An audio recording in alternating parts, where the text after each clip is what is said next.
Here we are. Yes, here we are. Ready? Here we go. Yay. We have to keep it straight out in front of us. This is the Oh stage. yeah, Mama in action. Look at that, man. Paul Riley, whatever you did, man, you did amazing. Look at Mama in action, man, with your product. George is going to get those muscle arms. Watch out. Yes, watch out, watch out. So we're waiting for Kurt to come on. Okay. He'll be with us soon. Let me call him. What happens? What shall we share? What shall we share? We will share Pravin Patel's first moment when you met me. Do you remember? Okay, that's a great question. I sent you link, buddy. Kurt, we are waiting for you, man. I sent you link, the last one. Click the last one, man. Okay, buddy? Okay, see you soon. Okay, your question is Mama Lin, your question is what's my moment with you when we met first time through social media, right? Yep. Oh my God. We met through social media about, 4.5 years ago. But like so many times we met through social media. So to be honest with you, very first time, man, to be honest with you. Remember, we laughed so hard. Yeah. I laughed with you more than so many people. Really?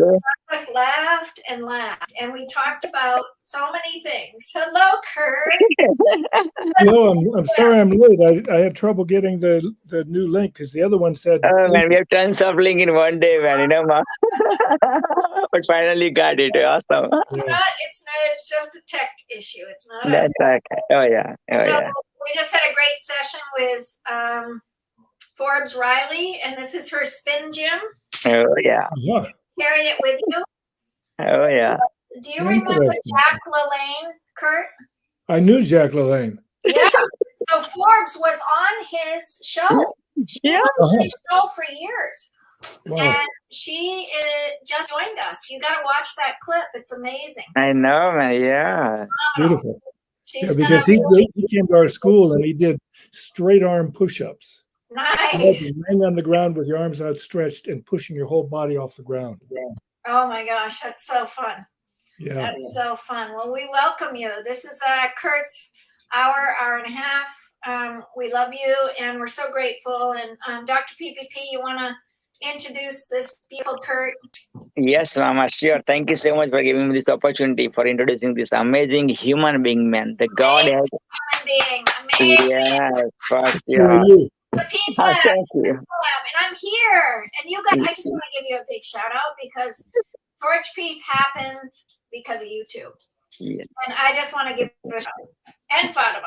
But it wouldn't have happened. And I felt so blessed that you guys carried that. Thank you.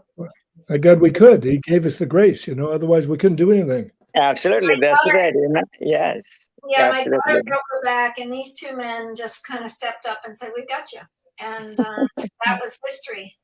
And I still need to go back and watch those clips. I'm embarrassed to say. Yeah, well, listen, you take care of yourself too, girl. Yeah, Mama Lynn, that's right. Absolutely. Yeah, go. Yeah, I made a commitment to work with her every day for 5 minutes. 5 minutes. She created, how long ago did she say? I can't remember. But yeah, we met on Clubhouse and we've been really close on so many different layers. And it was so sweet that she came on because, she's a TV celebrity and it was really nice for her to visit the Torch. She didn't know what we were up to, so it was really cool. Beautiful. You can do things for exercise that are actually, it's called isometrics. Like you have to keep your breathing going regular and you get harder and harder as you go into the first 4 seconds to the maximum at 4. And then for 4 more, you do total max and then you ease off as you keep on that constant regular breathing. And so you don't have to have any weights or anything like that. You can also do pulls and all different movements. I started teaching that in the 1960s and in 1965, I believe it was when I first started teaching that. Fantastic. You know, because of my injury, I really need that support system right now, because of so much physical pain. And, you know, a client, if you're new to Torch, if you're just visiting us for the first time, a client fell on me in April. And so I hurt my foot, I hurt my sciatica nerve, and I hurt my neck nerve. And so I can't sit, I can't stand, and I have back spasms. And so, and it's affected my old injury of a concussion. So it's just been a really hard, 8 months. It's been really challenging. And I've probably never, ever said this on Facebook Live. I've never been a depressed person, you guys, never. I've always been an optimist, always healthy. But this last 8 months, I don't know, it happened about 4 months ago. I've been in a really, really low state. So I got to pull it up. The best thing anybody can do when you feel like you're going into any kind of depression for any reason, call a friend. Yes. Well, I have been. Yep. Excuse me. Yep. So anyway, you guys are my community right now, and I appreciate you guys so much. And it's gonna all work out. I'm gonna do it with this. What did she say? 2 weeks, and she'd check in with me. Mm-hmm. Oh yeah, you got accountability partner, Mama Lynn, none other than right. You two, that but by the next Torch event, I'm gonna lose 20 pounds. All right. Not gonna lose. You have lost 20 pounds. I have lost 20 pounds. Yes. And rather than losing, come up with affirmation which is like positive one. Like I'm going to wear my bikini dress. You know what I mean? Or something. And having like going to Bahamas with my bikini dress, or going to shore of California somewhere. I want to have a sexy body, but I want to have my body back. I want to have my body back. I think there's too much weight on women my age that we're supposed to be like slim and trim. I don't think it's true. No, it's not. I think in the old traditions, you still love your body no matter what. Media, TV, whatever they impose you, but you love your body. That's what it is. 5 babies through this body, and they're all beautiful, and I accept that. 5 children is a lot of children to go through your body. I can't imagine. My friend's mother had 18 children. Wow. She's had 10 of her brothers and sisters die. Oh man. Wow. Isn't that powerful? It is. Like, look at that. Like, how much? I would love to get her on here. She's a magic. Anyway, let's take this away. Okay, so let me introduce this. Would you love to introduce? Then I will introduce Mama Lynn. How about you introduce Mr. Kurt? Then I introduce Mr. Kurt and Mr. Kurt. Just go with Kurt. Everybody knows. Okay, everyone knows. I want to introduce man. Still, man. I love to introduce this guy, man. May I, Kurt? May I, Lynn? What'd you say? I would love to introduce yourself, and then you continue, up to 5 year time, right? Okay, and then sure. Okay. Well, hello, George. Hello, celebrity. Okay. Hello, George. Hello, celebrity, man. You are for the treat. This gentleman, Mr. Kurt Kruger, always show up at the Torch event for sure, no matter what. It's night, day, always pour his heart with you, body, mind, and soul with you, no matter what, for free. Now, this gentleman, Kurt Kruger, been in India, my motherland, so many times, man. I forgot even counting, man. He met like the yogis, man, Maharshi Yogi, I believe. Yes, right.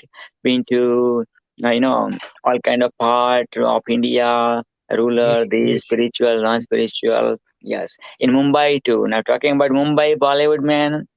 I know he doesn't like, but I'm going to introduce that way too, man. Rajesh Khanna, Bollywood's first superstar, man, right? He married to none other than Dimple Kapadia, right? Dimple Kapadia. So this man, Mr. Kurt Kruger, all the way from California, USA, he dated Dimple Kapadia. Now, not only that, Kurt Kruger dated Dimple Kapadia's sister. So 2 Bollywood sisters this gentleman dated. I never ever heard in my life anybody else dated 2 Bollywood sisters. So second Bollywood sister, Simple Kapadia. Simple Kapadia, rest in peace, in the heaven. But watching this session, because once upon a time, Simple Kapadia dated this gentleman, vice versa. Kurt Kruger dated Simple Kapadia. Also, yes, Kurt Kruger has a spiritual heart, body, mind, and soul.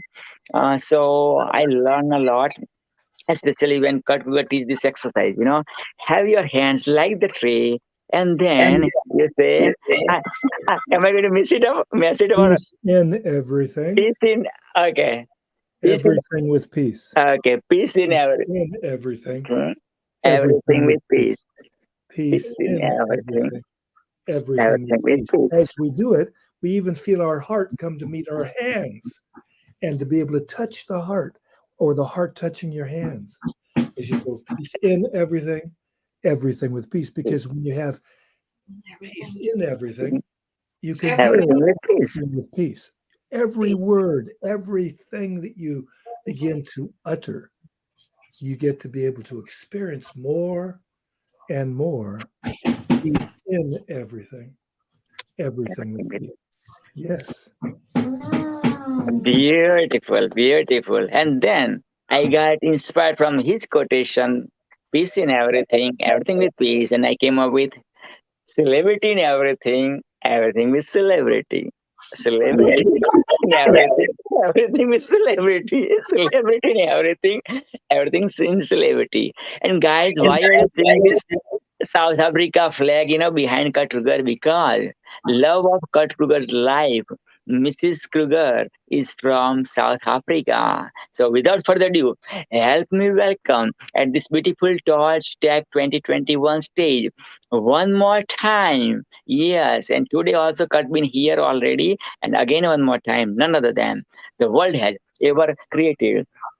United States of America has ever created one and only man, Kurt Kruger. Take it away, brother. Thank you for that ostentatious offering of who this guy is. If you ask me who I am, I would just say another you. Wow. Because nobody's more special than anybody else. Everybody is here for a reason. Inshallah, which means as God wills it. He gave everybody something to give. Now, people are thinking, well, what about these special Olympics kind of people? What about these homeless kind of people? Did he give them something special? Yes. The people with the most heart that I've ever, as a generality, ever experienced when I was teaching them were what are called educationally challenged. They had less cognitive abilities of some sort or some other issues, but their hearts were incredibly open. They communicated more with their heart. Now, when I say they, it's like we, because in doing this communication of the heart, there's no separation. There's communion. This allows us not to even hardly talk at all if you don't need to. I lived in Sweden for some time. I was married with a Swede, and I was teaching at Stockholm University in the early 80s. In Norrland, in the north country of Sweden, is what an area called Lapland. It doesn't have borders between Sweden and Finland and Norway. There's no real borders for the Lapps. The Lapps are the indigenous people, the native people. And some people in India, they call these kind of people Adivasis. Just like in India, although in India they talk a lot more But in Lapland, when you walk into their house, you'll say hello and they'll say hello back. And it's quiet. Nobody speaks unless spoken to, and then they answer very simply. Why? They're more in communion with you. You're feeling very content. It's easy to feel content when there's a lot of contentment around. Oh boy, another incident of beauty. I lived in a village called Ganeshpuri. It's about 50 or 70 miles outside of Mumbai now. It was called Bombay when I was living there. Beautiful bay. It still means that. In this little quintessential village with about 350 natural hot springs around. Some of them had kunds. They built a concrete place where you could bathe. And some of them, like in what was called Bhagwan Nityananda's Kund in Ganeshpuri, right next to his Samadhi shrine, was this Kund. And when I jumped off a bus after a pickpocket in 1982, I damaged my spine. And it was so bad that the doctors at Nanavati Hospital said I should go in for surgery because I had no feeling in my hands. And I told Muktananda, my guru, and he says, go to Nityananda's Kund every day and take a bath for a certain amount of time. And before you come back, have some idlis or some masala dosa. Idli sambar. It's a nice breakfast. I love masala dosa better. And I would do that. He said, do that for 8 days and come back and talk to me. And I did, and I was starting to feel my fingers again. And he says, go there until you're cured. I got into that kund with people with oozing sores on the most holy day for gurus in India. It's called Guru Purnima, the full moon of the guru. So I squeeze myself into this kund because there's 1 million people that come to get into this and out of it during that day. I spent the amount of time I was supposed to. I ultimately got totally healed. I could run and play and do just anything. I was a physical education teacher from middle school to university. I could do all the games. I used to play collegiate water polo, and I was an all-American swimmer. So this body got fit again. And it was all because of the grace of Allah, of God. There's no thing that cannot be done with God. And when we realize that, what can't we do? And we have the grace of creating just like God creates. Now, what do we create? We either create good thoughts or bad thoughts, good actions or bad actions. God gave us free will. We can do something like I did today. It's about the amount of acorns that I just picked up, just up the street on my walk before coming to this program. And what do I do with these? Just like Mama Lynn says, plant seeds. These are all organic seeds, all coming from Mother Nature, not places where there's been genetically modified seeds or food or anything. So we get to plant them around Los Angeles. Los Angeles, California, or anywhere. I'm bringing these all and more actually tomorrow to a very big gathering of the Institute of Noetic Sciences, Los Angeles. And people can take a whole handful and take them and plant them around where they live in Los Angeles County, or they can take them in the trails when they go hiking, and they can plant them. Now, there's 3 things that can happen when you plant a seed. Just like I'm planting a seed about every thought, word, and deed are important for us to live a magical life. We get to be able to plant the seed of love and light. These seeds will grow into trees, and those trees feed us. Will they feed me? Not even close. I will possibly be long gone by the time that tree is old enough to produce enough oxygen for me. But I feed it my carbon dioxide, my exhalation. They feed me what they exude, and I feed them what I exude.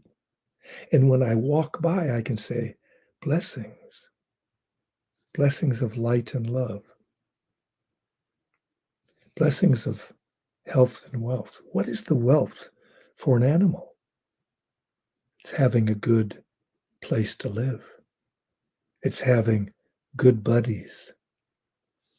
Everybody needs somebody. There's a song about that.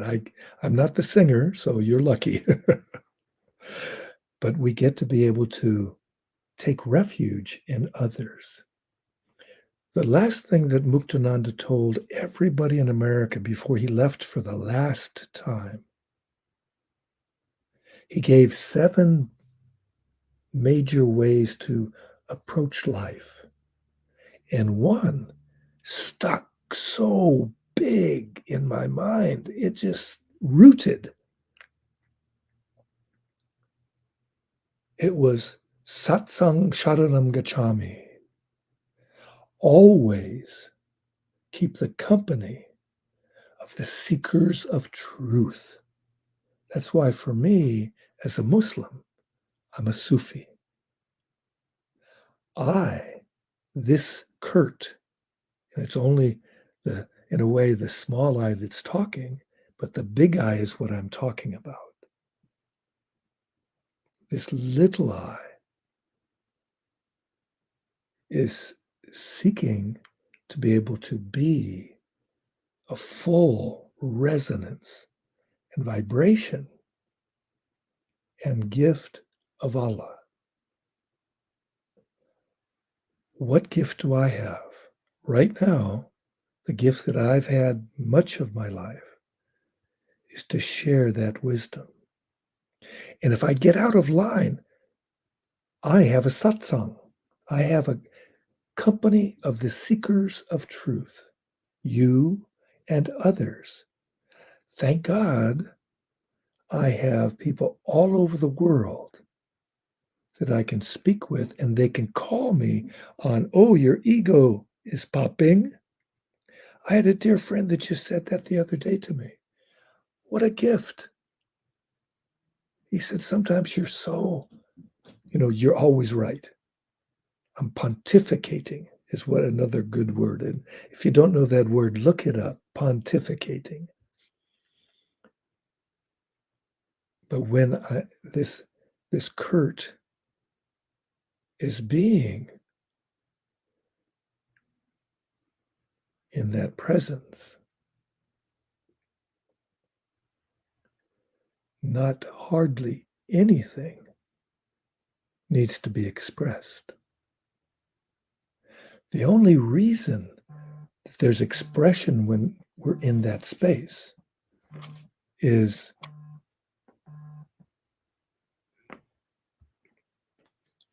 because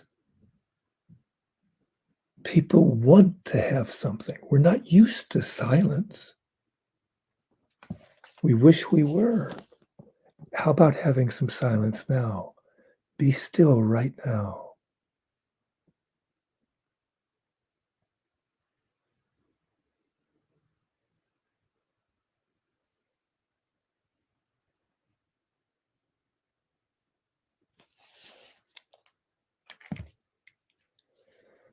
How does it feel? More peaceful? Maybe it's uncomfortable. The only reason it's uncomfortable, we're not used to it. It's like meditation is not so easy when we start. You're sitting there and initially I was given Om Namah Shivaya as a mantra. It means I honor my inner self. I honor that supreme consciousness. I honor God above all else. And you repeat Om Namah Shivaya, Om Namah Shivaya. And that has deep meaning. And you use it in Sanskrit because it's been used for thousands of years by millions of people. So it's like a cosmic tuning fork. It'll help you resonate at that same vibration. So it calms you down quicker. Now we have the Peacemaker Meditation for anybody and everybody in whatever language you use. So if you speak Urdu or Hindi, or you speak Chinese or Spanish, or whatever language you speak, you bring peace in everything. Everything with peace. Peace in everything. Everything with peace. If you are not moving and doing this, you're not receiving the benefit of everything with peace and peace in everything. And everything with peace. Peace in everything. Everything with peace. Because we do that, get the benefit. It's like doing the most important thing of nutrition. Drinking pure water brings more health than any other practice other than dealing with opening your heart. Excuse me.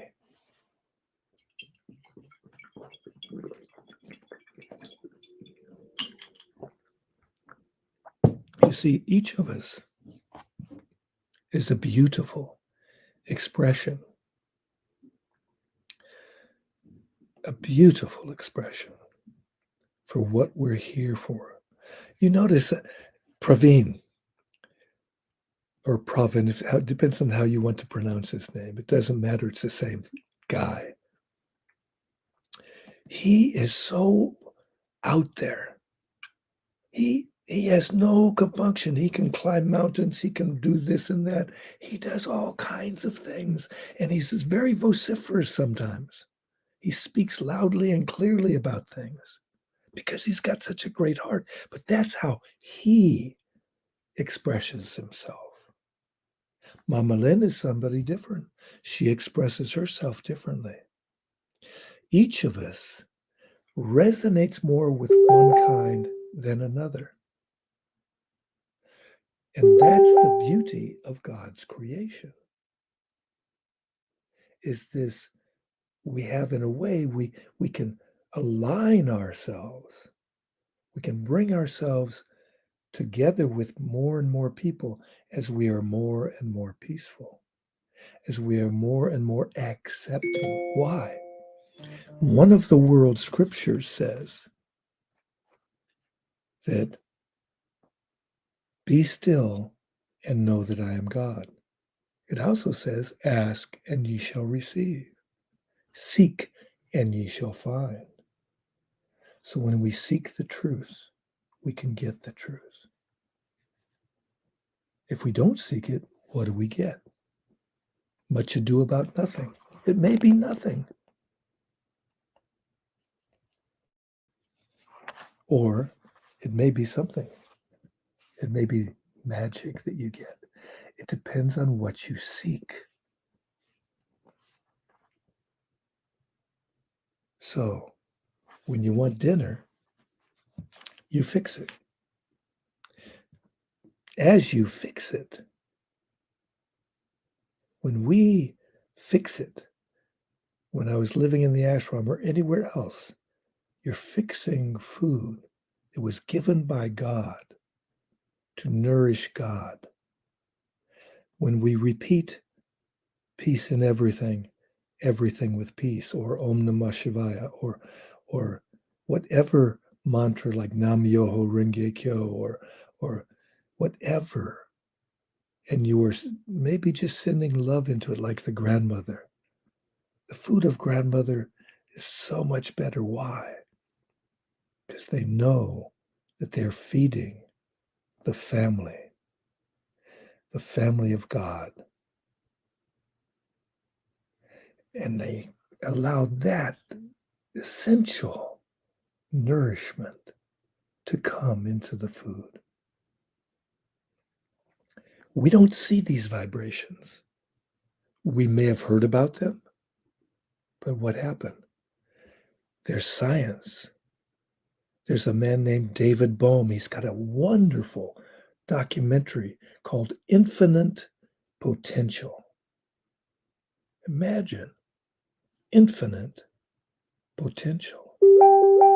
What is it that God cannot do?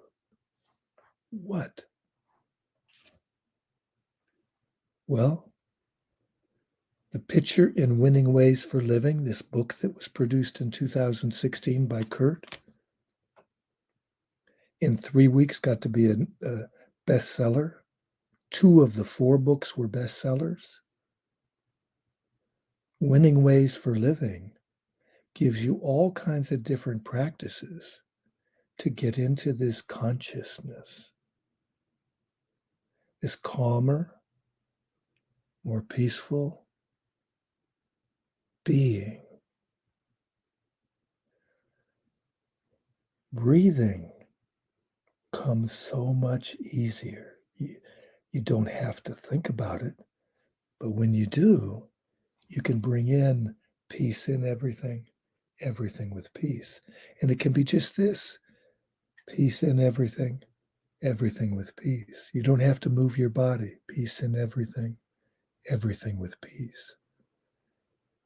In your language, whether it's Swahili or Zulu or Xhosa, we can use the language that is our native tongue. Because the native tongue is the tongue of your region where you live. The native tongues, imagine this. People were so attuned to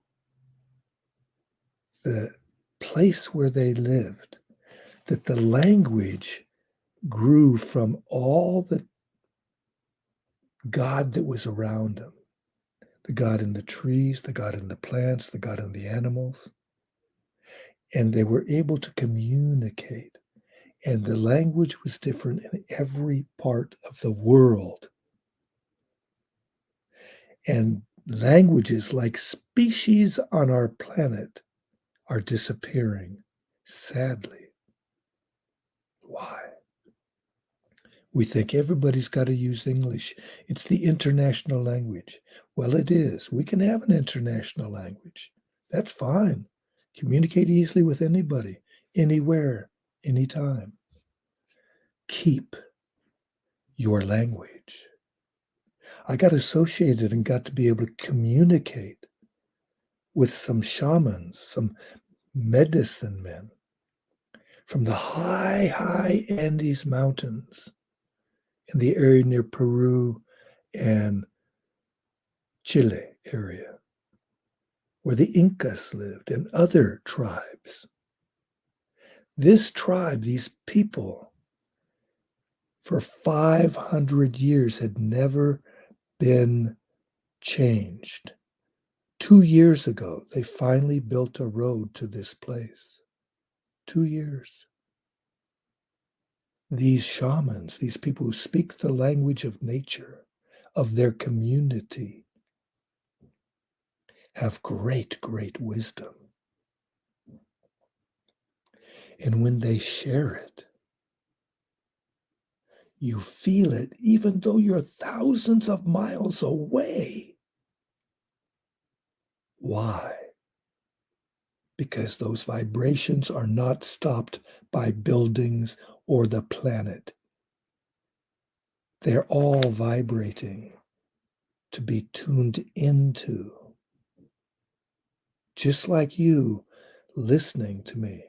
You've either left because I'm boring, or you don't believe what I said, or you're listening, possibly learning to tune within,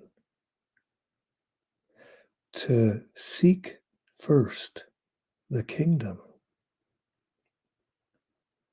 And when we seek first the kingdom, the greatest thing, the ultimate reality, there's total peace. You have a yearning for it. Like this one shaman that I got in touch with that was actually from the Sierra Nevadas in Colombia. So these high mountains in the northern part of South America. I was in a meditation with this medicine man. I sat for 2 hours. And then I couldn't stop sitting or being in meditation for 6 hours. How did that happen? I got to experience a veil of incredible light. And you can't even say it's just light, it's energy. And I wanted to go through that veil.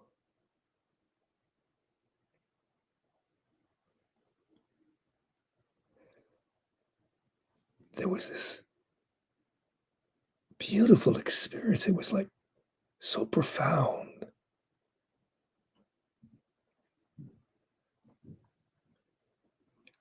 Never got through that veil that night. 6 hours. But guess what? We can all get through it. We can all become fully clear channels of love and light. My favorite poet, well, actually, Hafez is actually my favorite poet, but that's another story. Hafez is a great mystic poet in the line of Rumi in that time period and so on, out of Persia. Kabir, born a Muslim, honored by the Hindus, honored by people of all religions. You look at Bede Griffiths, who was a Catholic priest in India. He loved Kabir. Why? Because it doesn't matter the quote religion that claims a person as their own.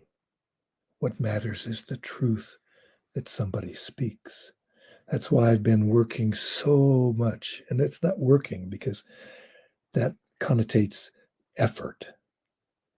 I get to be able to play with people of other religions and know that this is all about interfaith.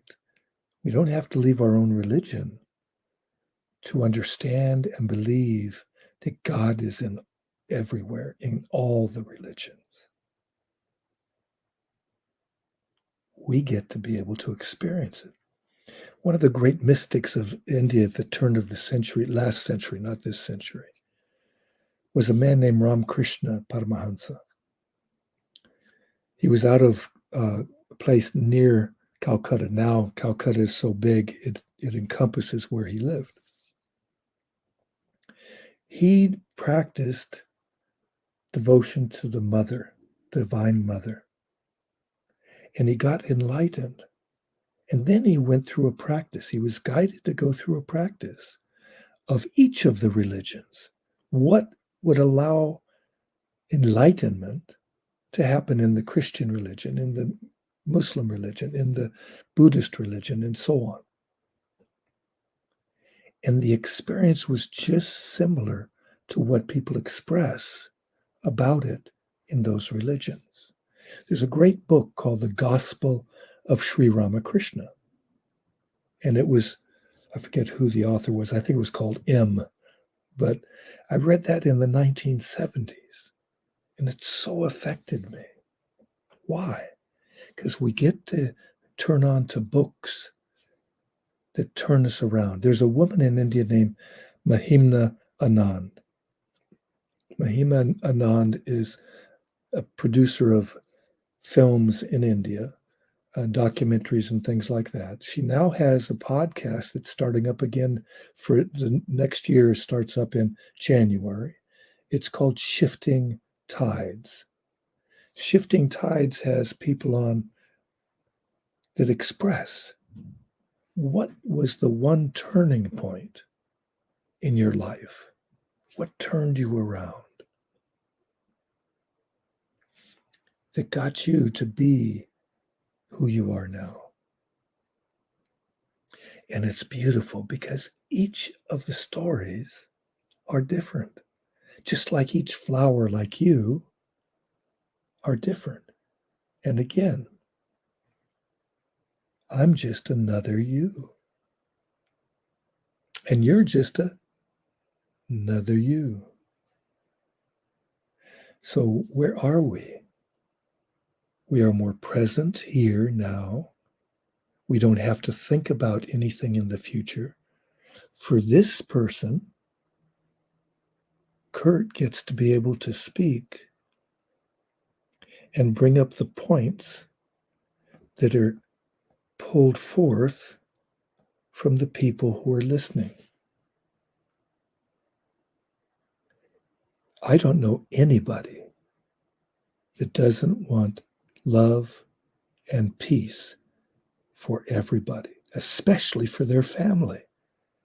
And we are a family of man. I shouldn't say just man, because man, the word also includes women, and it should actually say woman, because we are all born in the womb. So I am a womb man, and you are a woman or a woman. Very simple, huh? That word and that analogy just came forth without this thinking of it. Because this speaking, as I said, is not me speaking. You are speaking to yourself because it resonates with you, or you would not be on the call right now. And this is the beauty of being present. There's a call at 6:30, an exposure to Rumi. And that's why I leave this particular venue, because Rumi is a divine poet. And the interpretation by Coleman Barks for an English-speaking person is any poetry is an interpretation. Andrew Harvey has the best interpretation of Kabir that I've ever seen. And if people want to ask me about that particular reference I could turn you on to his website or onto a free divine expression of Kabir that was done on Humanity Rising. Humanity Rising is Humanity Rising Global Solutions Summit.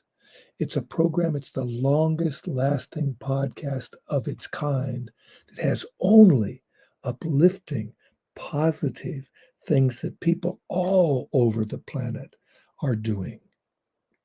From young people to old people, from people in Africa, Asia, Australia, everywhere have been on that particular platform. Over 1,000 people have spoken on that platform. If you want to look up othernetworks.org, you can find out about Humanity Rising. You can look up Humanity Rising Global Summit. Global Solution Summit. And you can get to see the different programs that they have. For me, the one program that was on Humanity Rising that had the most profound effect on society's change for the better is one called Character Inclusion for Regenerative Societies. So to have a society regenerate and get to be thriving again instead of barely surviving because of the greed or these other things that come about because of fear. If there's fear, where's the trust in Allah? Where's the trust in God? How can you be fearful when you trust God? I was blessed with being on a hijacked airplane. 1977, the Japanese Red Army took over the plane. They had shut up Tel Aviv airport 2 years before that, killing 25 people. They had automatic weapons, plastic explosives, and hand grenades. This body was fearful to start out with. Sure, my heart felt like it was up in my throat. It was thumping, thumping, thumping. And I saw what my mind was doing to me.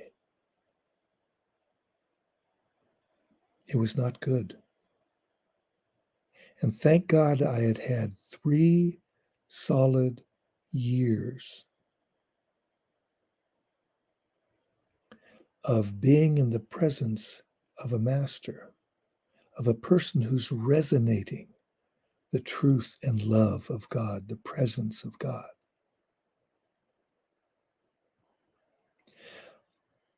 When I could, I took out a mala and I started doing Om Namah Shivaya, Om Namah Shivaya, oh shit, oh shit.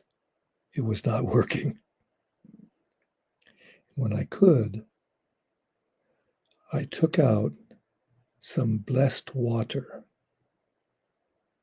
Now, I was raised Catholic. In Catholic churches, as you enter, you touch your fingers into a little bowl that has blessed water, holy water, they call it. And you go in the name of the Father, Son, Holy Spirit, and you remember Allah, you remember God. Well, I had never drunk holy water, but I had a little container, a little bottle of holy water, blessed water. I took a swig of it. I put it down and I turned to the lady next to me for some reason, and I said, "This is my medicine for my enlarged heart." Why did I say that? I don't know. It came out just like what's coming out now. I then took out the Swadhyaya Sutta, which is a chanting book. We used to do a chant called the Guru Gita. Every day, ever since I met Muktananda, I was doing that. It took usually about 45 minutes. It's in Sanskrit. Om Namah Shivaya Gurave Satchidananda Murte Nishprapanchaya Shantaya Nilarambaya Tejase Muktanandaya Gurave Shishasam Saraharine Bhakta Kayeka, and so on. I was doing that in my mind, not out loud. But my mind got clearer and clearer. Why? My eyes were focused on the reading. It was not focused on them. My eyes were reading it. Inside my mind was the repetition of the mantras, the powerful mantras. The breathing was calm. 4 hours of doing this. I did it about 7 times, much faster than 45 minutes. What happened? I was in the most profound state of meditation I'd ever been in. And as we're coming in for a landing, then finally, it was a really, really tense situation because we didn't know if we were going to get attacked or what was going to happen. Everybody's freaking out. The lady next to me, older lady, like I look now, and she goes like this. And I calmly grabbed her hand, her arm actually. I grabbed her arm and said, calm down. Everything will be okay. The Lord's taking care of us. She calmed down. I started doing what she was doing. Why? I don't know. It happened. I started doing pranayama and kriyas. Kriyas are spontaneous movements of the body. Pranayama is special yogic breathing practice. And then they took me out of my seat because they were afraid that I was having a heart attack. And they threw me in the first class section on the floor. And the lady above me says, help him, he's having a heart attack. And they gave me closed heart massage, nitroglycerin, a shot for heart attack, and oxygen. That's when my mind started thinking, is this shot and is this pill going to hurt me? Because I was in ecstasy. I was feeling sublime. Guess what? You can also feel the same thing. You can do certain practices. Many of them are written up in the book, Winning Ways for Living, and it's really cheap online.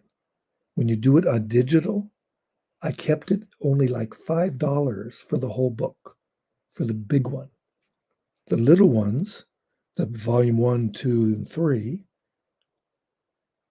they're a couple bucks each.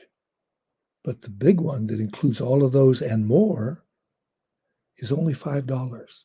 I'm not sure how many rupees that is because I don't know the exchange rate for the southern continent or whatever exchange rate you have, but I wanted it cheap for anybody and everybody. Why? It was a gift to me, and it's my gift to you. And if you want, I will send you a chapter at a time if you want. If you don't have the money, you email me through successsystemsinternational.net.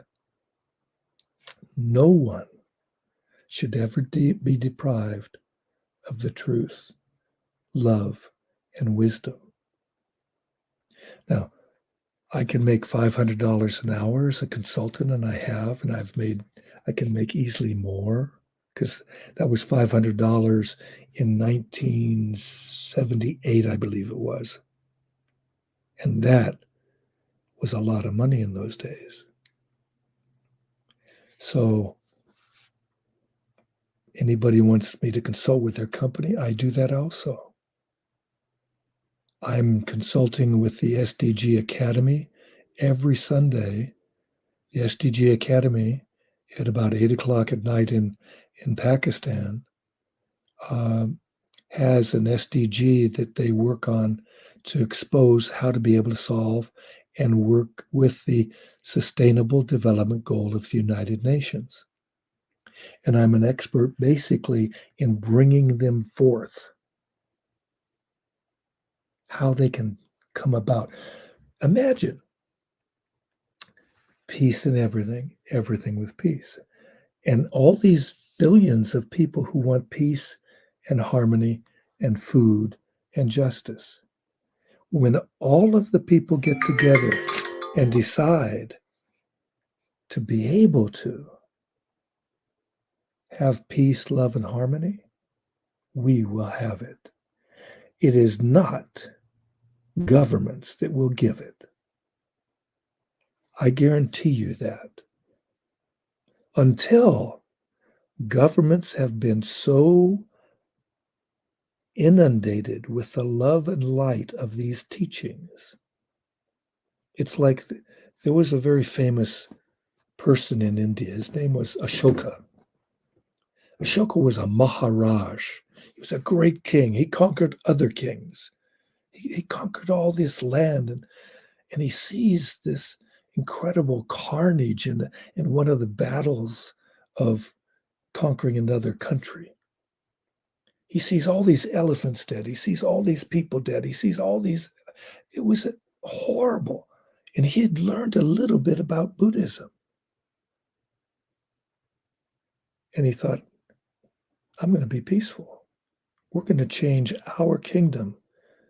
Our army is not going to make more weapons and more advancement in territory and so on. We're going to keep our territory, and we're going to build schools, and we're going to build roads, and we're going to build hospitals, and we're going to have a nice place to live.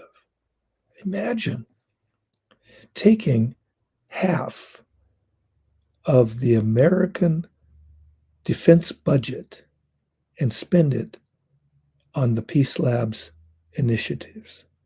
Peace will thrive, and there won't be any need for any more weapons. There won't, for sure, there should be a moratorium.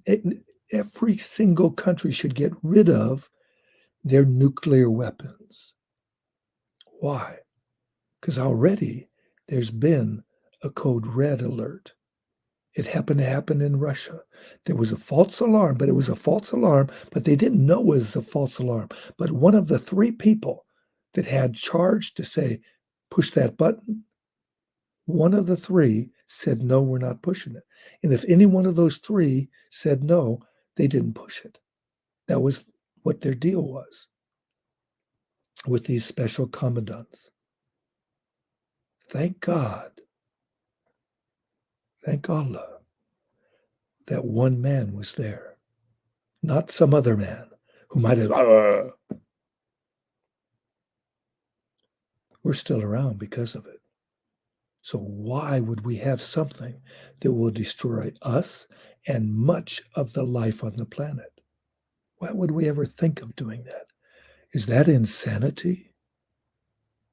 And if you don't think it is, don't do anything about it. If you think it's insanity, who knows the truth needs to take action? And how can you take action? In a peaceful way. Mahatma Gandhi ji would never go to a violent endeavor. Ahimsa, non-violence in all ways. Of course, when he was young, he was violent. He used to beat his wife like every person that learned from their father to beat the mother into doing what they wanted him to do or whatever. That was a horrible thing, treating others with disrespect. He learned it from his father, but guess what? He learned something better, and that's what he taught. The worst thing I did with my boy, because I only had one boy at the time, is clip his cheek. Just go like this against the cheek. I didn't want to hit him like my father hit me.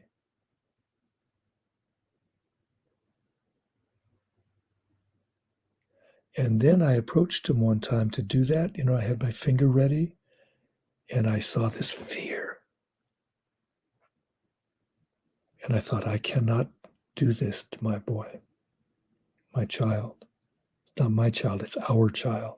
See, our sociological, our cultural conditioning allows us to do such things. It's our child, my wife and I, but it's also our child. My neighbor's children, when I was young, we could go to our neighbor's house and we were treated the way that their boys were treated or girls were treated. And it was allowed by our parents to have them treat us the way they treated their kids. But we were fed, we were taken care of with love in the way they expressed their love. When we learned a way that we do not need to use any violence, and we come from love and peace, that spreads. Imagine a boy came over last night to my house. I call him a boy because he's not even half my age. He comes to our house and he's so angry with somebody who's trying to sue him and treat him with disrespect and anger and so on. And he wants to get back at him. He wants to get even. He wants to do even worse. He wants to make them suffer. He's talking like this. And I said, how are you feeling? Angry. Does that feel good? Of course, he says no, but I deserve it.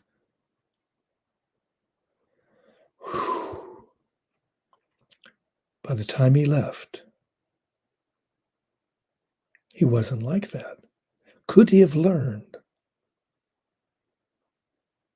that any other way than this person sharing the love and peace, attitude of gratitude?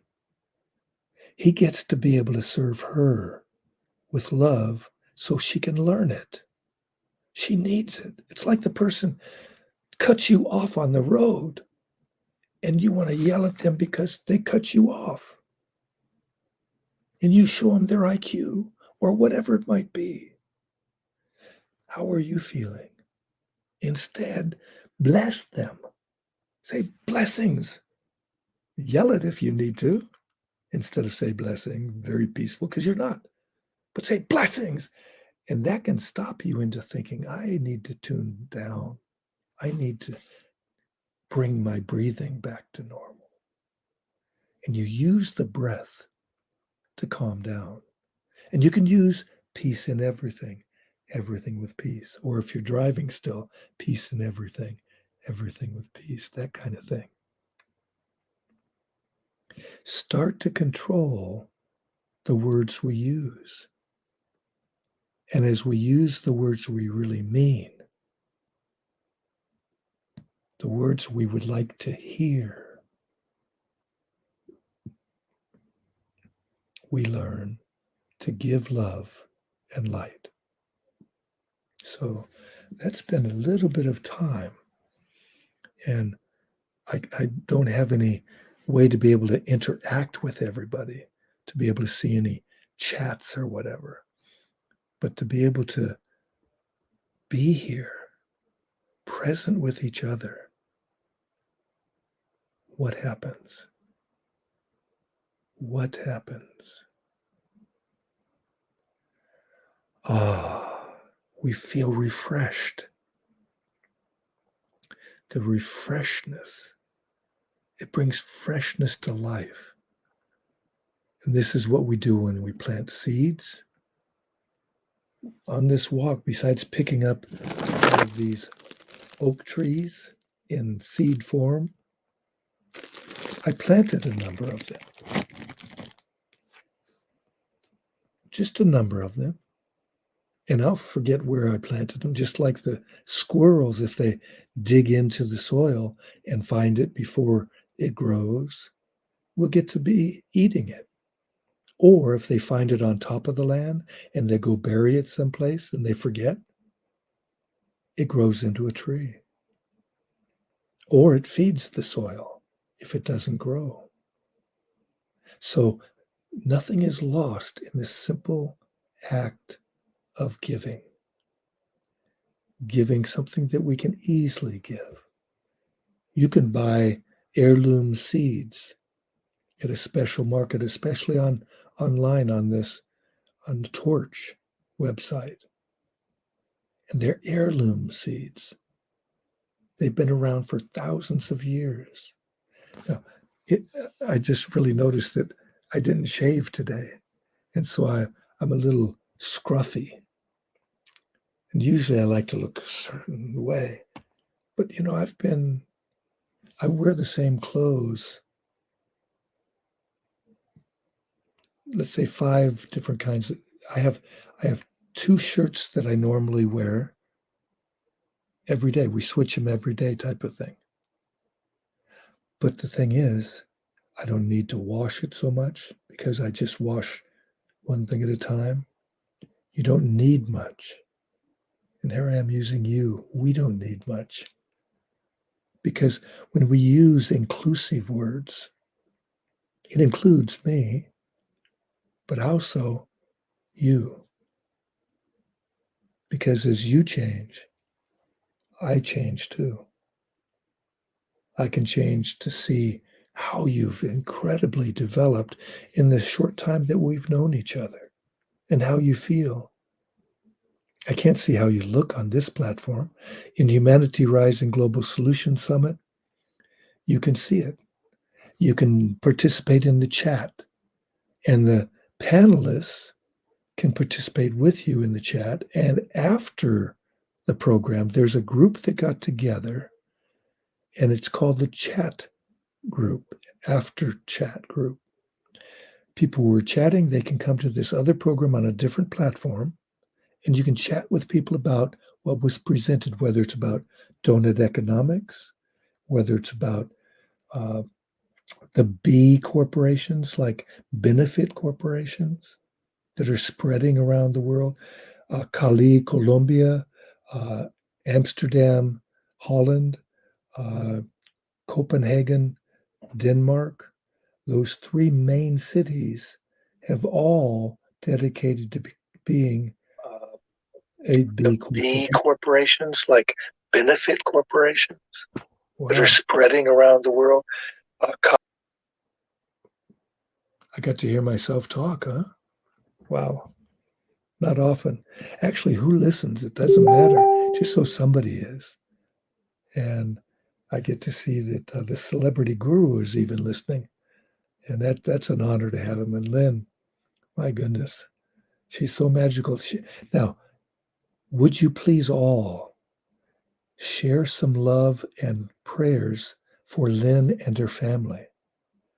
Because if she's experiencing pain, obviously I can tell her to be able to use some CBD oil, cannabidiol oil. I took it, this special oil that is using nanotechnology for it. I had a 2-day surgery, and it was for my spine. They put in 4 discs, 3 one day and the 4th one the next day. They had set up the structure around those discs so that they could fuse the 4 vertebrae around those new discs. And they had 2 different surgeons, one to cut me open and one to adjust all of that. And then the guy who cut me open also put the organs back into place and sewed it up and did all that. But it was a 2-day surgery. The very second day after being out of the surgery, the very day of that last surgery, I stopped taking the narcotics. I only took this cannabidiol oil, this substance, and I never used it again. It's a very powerful practice to use. It's all nature, and nature is our guide. On Sunday, I'll be talking about biomimicry for health, because we use Mother Nature as a guide for how we can be healthier and healthier and healthier. Yes, my friends are here. Welcome. Now we get to dialogue. Can we chat together a little bit? I don't hear you. You're silenced. We get to dialogue. Can we chat together a little bit? Lynn, is because instead of saying I don't hear you. You're silenced. We get to dialogue. Can we chat together a little bit? Lynn, is because instead of saying I don't hear you, you're silenced. I think Pravin has 2 things on. That was Praveen. Yeah, I think he has 2 things on. I use silence. I love. Am I still silent? Can you hear me? Oh, you're fine. I was just saying that I use the word "you're silenced" instead of muted, because for people who have hearing issues, it is a word that is in a way affecting them. Because they are silenced, but they're I'm not explaining it very well right now. It's not coming to me how to explain that. But in using the word silence, it's better than using the other word. So if we can get used to using silence, it's better. Your shares are always so dedicated to so much amazing history, and I just want to thank you for all that. I'd like to talk about cultural integrity and what it means for you, because that's our theme. And I'd like to dialogue around that. And what I did earlier, let me put the banner up. I did this with an earlier talk, and I think it's an important one. Let me see where it is. For one, let's see, I had some questions today. Well, this cultural integrity is so important. I was mentioning it in regard to the language, how important language is, because it is really the vibration that was set up by Mother Earth to give us a way to communicate. 100%. And so we're vibrating with that language, and the language can evolve as that place evolves. Just like, that's my sense of it anyway. And the traditions are very important because they have that resonance again of that area and that tradition of the particular culture. The one thing that I find that is sad about life is that we've denigrated cultures. We've like when I went to India the first time in the early 70s, I get there, or actually it was mid 70s. I wonder if Pravin can come on. My dog is needing me. I don't mean to be rude. I'll be right back. Okay, no worries. I'll talk about what I was about the culture stuff. Yeah, talking about it. But these questions, just so quickly, why we choose language, what we choose as language, how we choose with language, like whatever you come up with cultural integrity, let's ask these questions of each other and try to come in to a deep conversation. Like really bring it. Are you here with us, Pravin? You're okay? Okay. He's clear. Can you hear us? Can you hear us, Pravin? We can't hear you, Pravin. You're not speaking. We'd like to have you speak, Pravin. Yes, I'm okay, Mamalin. What happens is, first of all, yes, I do hear you clearly. I do hear. Oh, no? No, we can hear you fine. Yeah, everything's fine now. Okay, how about this now? Can you hear me? Yes. Yeah. Okay. What happens is I had two phones, right? So with one phone, I used to come at the back office of Torch, right? So, but that phone I cannot hear now. I don't know why. No volume during this. Now, through the second phone, I come only through the speaker's link, right? So I don't have backstage access. I just came through the speaker link. So yeah, Mamalin, give the attention to the dog, definitely, absolutely, and I'll, Kurt and myself will hear, So take your time, definitely. I'll be right back. She just needs to go out. Sure, absolutely. And oh my God, Kurt Sugar, man, you stole the show, man. Look at you, man. Like you, Sufi, talking about India, man, talking about Hinduism, Om Namah Shivaya, talking about the King Ashoka. Ashoka, this is the Ashoka. This chakra. This chakra in the Indian flag, represents the Ashoka chakra. Chakra is the Ashoka chakra, and listen to Lynn. I'm worried that your YouTube got hacked. Oh, really? Yeah. Look at. Did you put this post on? Let me show you this one. Did you put that one? Did you put that one? I'm going on my YouTube right now. No, right here. The celebrity. She posted it. Yeah, that is Ashoka movie's trailer actually. The Ashoka movie's trailer, maybe because when Kurt mentioned about Ashoka, everything's fine.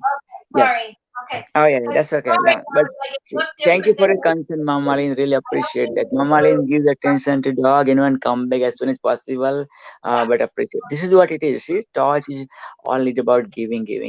So you mentioned, Kurt, when during your amazing, beautiful session, like Ashoka, like King Ashoka, man. Oh my God, beautifully mentioned. Like I have no idea. Like you born in United States of America, Hollywood area, let's say California, and you have so much knowledge about India, about simplicity, about spirituality, about Ashoka, man. You every day I learn a lot from you, man.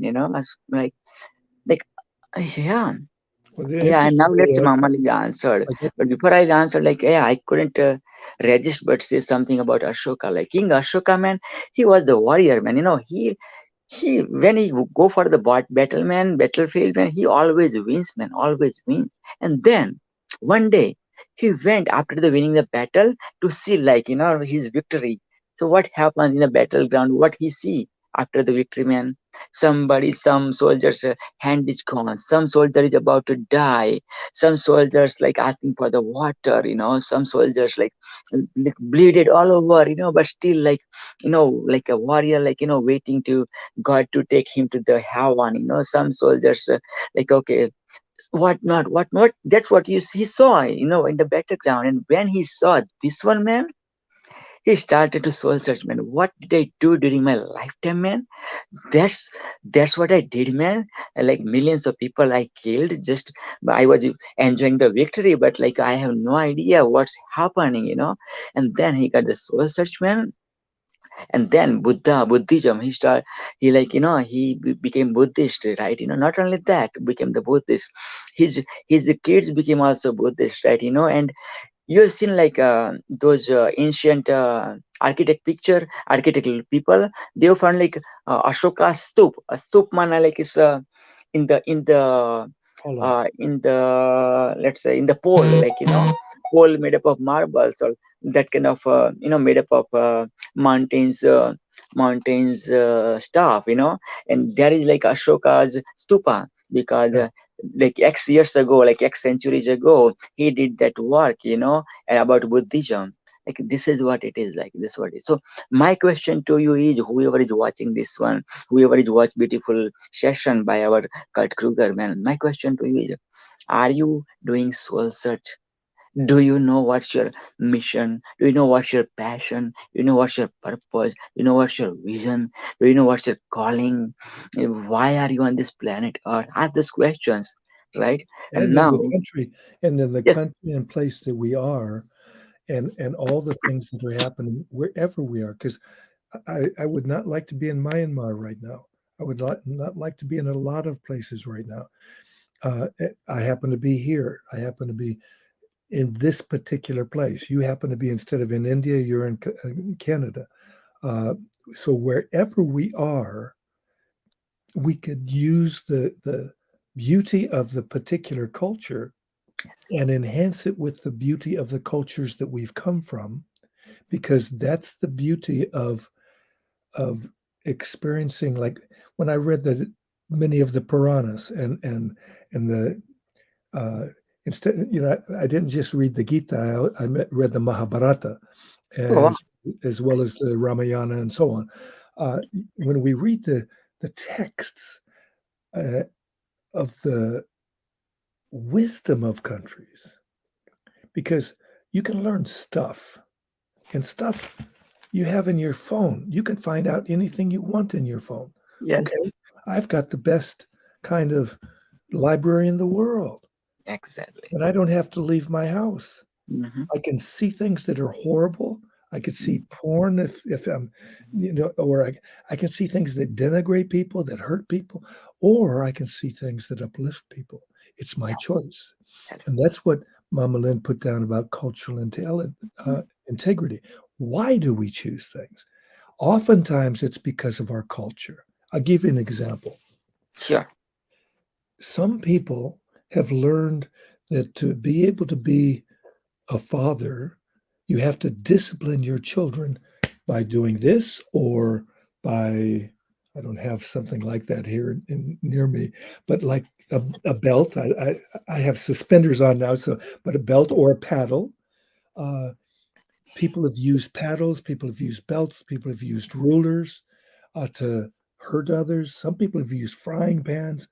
I mean, there's a story of a woman who was put onto a frying pan when she was a child by her father. And she didn't speak for 8 years. And then once she was walking down the street and somebody abused a dog, kicked a dog, and she went, "Ooh!" Just made a sound. Never made a sound in her life. And slowly but surely, the girl finally got to be able to learn to speak. And she was a model for transformation. What was her blessing? Her blessing was twofold. She had to go through that sitting on the fire. Why? Well, some people would say karma. You can't say anything. It just happened. You can blame it on that, or you can blame it on something else. Or there's no blame. It just happened. And if it just happened, what did she get to learn from it? She could learn never, ever to do that to somebody else. Yes. Now, if you don't learn it from somebody else, somebody who cared to work with this girl instead of making just grunts, work with her to be able to speak. Like this woman who was blind and deaf and dumb, she finally could learn to be able to communicate. Her name was Helen Keller. Oh, yes. American. So we can learn so many things and give our gifts. If our society teaches parents alternate ways to discipline children, because the name of the best parenting book I've ever read, the title speaks for itself. Nurturing with Love and Wisdom, because love and wisdom nurture us. They make us grow and thrive. And disciplining with peace and respect. When you discipline with peace and respect, what do you get back? Exactly what you've given. Yes. But we have this idea, an eye for an eye, a tooth for a tooth. That's the Old Testament. That's the old school. That's the old stuff. We are evolving human beings. We're having less wars, actually. If you read a book called Humankind, we get to be kind humans. We are getting kinder. And this is the proof, is reading that book. It shows in that book that we are actually getting kinder. But we also have some things that are still happening that are really stupid. This idea of nuclear weapons. It's the greatest insanity human beings ever created. And we think we're advancing because we have science, but we don't have ethics. When we have ethics, we don't create that kind of science. We think ahead. It's like with creating different viruses or treating Mother Nature unnaturally by doing this GMO kind of thing, genetically modified organism. You're messing with nature. What will happen with the future's plants? What will happen with the future human being when we put in steroids? Now, what are steroids? They're growth hormones. They put in human growth hormones to make humans more buff. They have bigger muscles. Or they use animal hormones, or they feed the animals hormones so they grow big and fat faster so they can sell them. So they make better profit. And what do those hormones do? Well, girls are growing breasts at an earlier age than normal. They've got all these hormones in the body. How does it affect the milk? How does it affect the human being? Are we thinking 7 generations ahead, like the indigenous peoples of the world teach us? What happens? We have choices, but we've got to look down into the future. And if we're going to look into the future, look at the kind of future that we want. The kind that we want, not that we don't want. We focus on what we want. We wanted to go to the moon. We got there. Yes. It was a great adventure. I would have loved to be there too.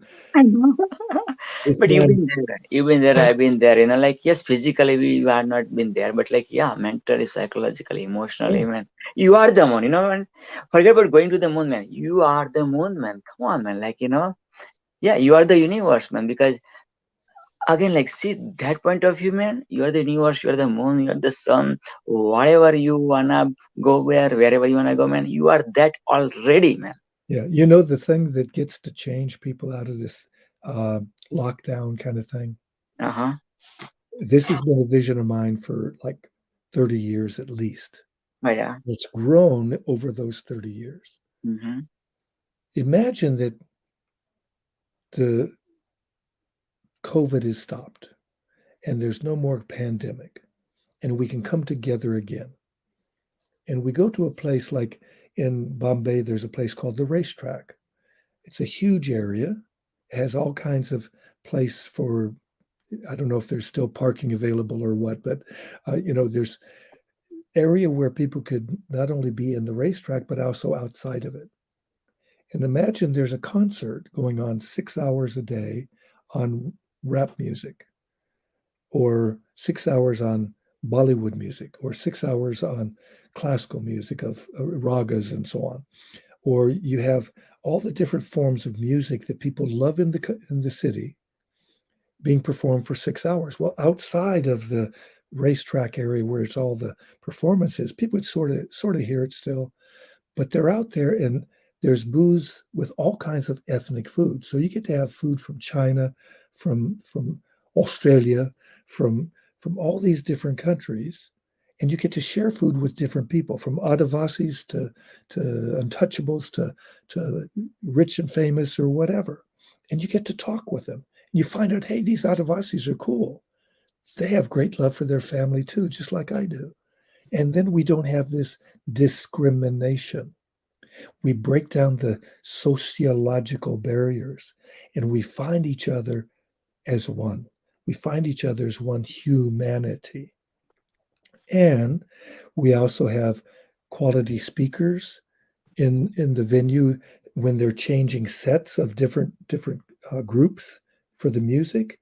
They have these speakers that give presentations about this theme for the year, because every year it would happen, and all the money generated from it would go to quality charities and to spread it to even Timbuktu and Bismarck, North Dakota, and it would be streamed live all over the world, and people would be able to see what's happening here and what's happening there, and money could come in from that, and it would feed and make things thrive in life, instead of having people in refugee camps and having people in other camps, Myanmar's camps for this, or the people at Uyghurs up in China and so on. So we get to come together, and we get the best of all the cultures. Because who doesn't like? Well, I happen to like Thai food too, but I love Indian food. I love Mexican food. I love this food and that, and we get the taste of the beauty of diversity. Yeah. Well, why not? And we have Mama Lynn back. Thank you. Yeah, I know. Mama Lynn, I love her jackets, beautiful jackets. Oh, I ran out with my dog. The dog needed dog food. It was just like I get to go to this other program, Mama Lynn. I want to say thank you for having me, and I will see you for sure on Sunday. Thank you. We appreciate it. I'm very excited about biochemistry. Yes. Say it again. Biomimicry. It's modeling health. Like, I'll give you a quick example. Please. In the human body, the blood cells that are healthy, if there's a blood cell around it that's not, what does it do for it? It helps it. Yeah. The only cell in the human body that does not help another cell is the one everybody fears, cancer. It only thinks about itself. It only thinks about growing itself, not about the others. So we get to be able to learn from Mother Nature. Hey, we love you, Kurt. We'll see you definitely on Sunday. We're very excited to hear more. Thank you. Thank you. Love you. Cheers. Buddy. Always, Amazing cut. Always, always, always. Always. So you changed your getup, and I've never seen this name, Pravin Maska Patel. I don't know how. I don't know how it happened. This one, I have never put mask. What is I have no idea. I don't know. I didn't put it. I just, click that link for the speakers, because through this one I was able to come as the back office. But this other one I used to come. I don't know how this masca came. I have no idea. I didn't put it at all. God knows. Yeah, let me. Can I change it? Okay. Anyway, those questions. Put it again, and I will answer it the way God. Do you want me to put them up? Yeah, please. Okay. Yes. So if you were going to look at cultural integrity, so you're from India and you live in Canada and you have many different types of people on your Facebook page.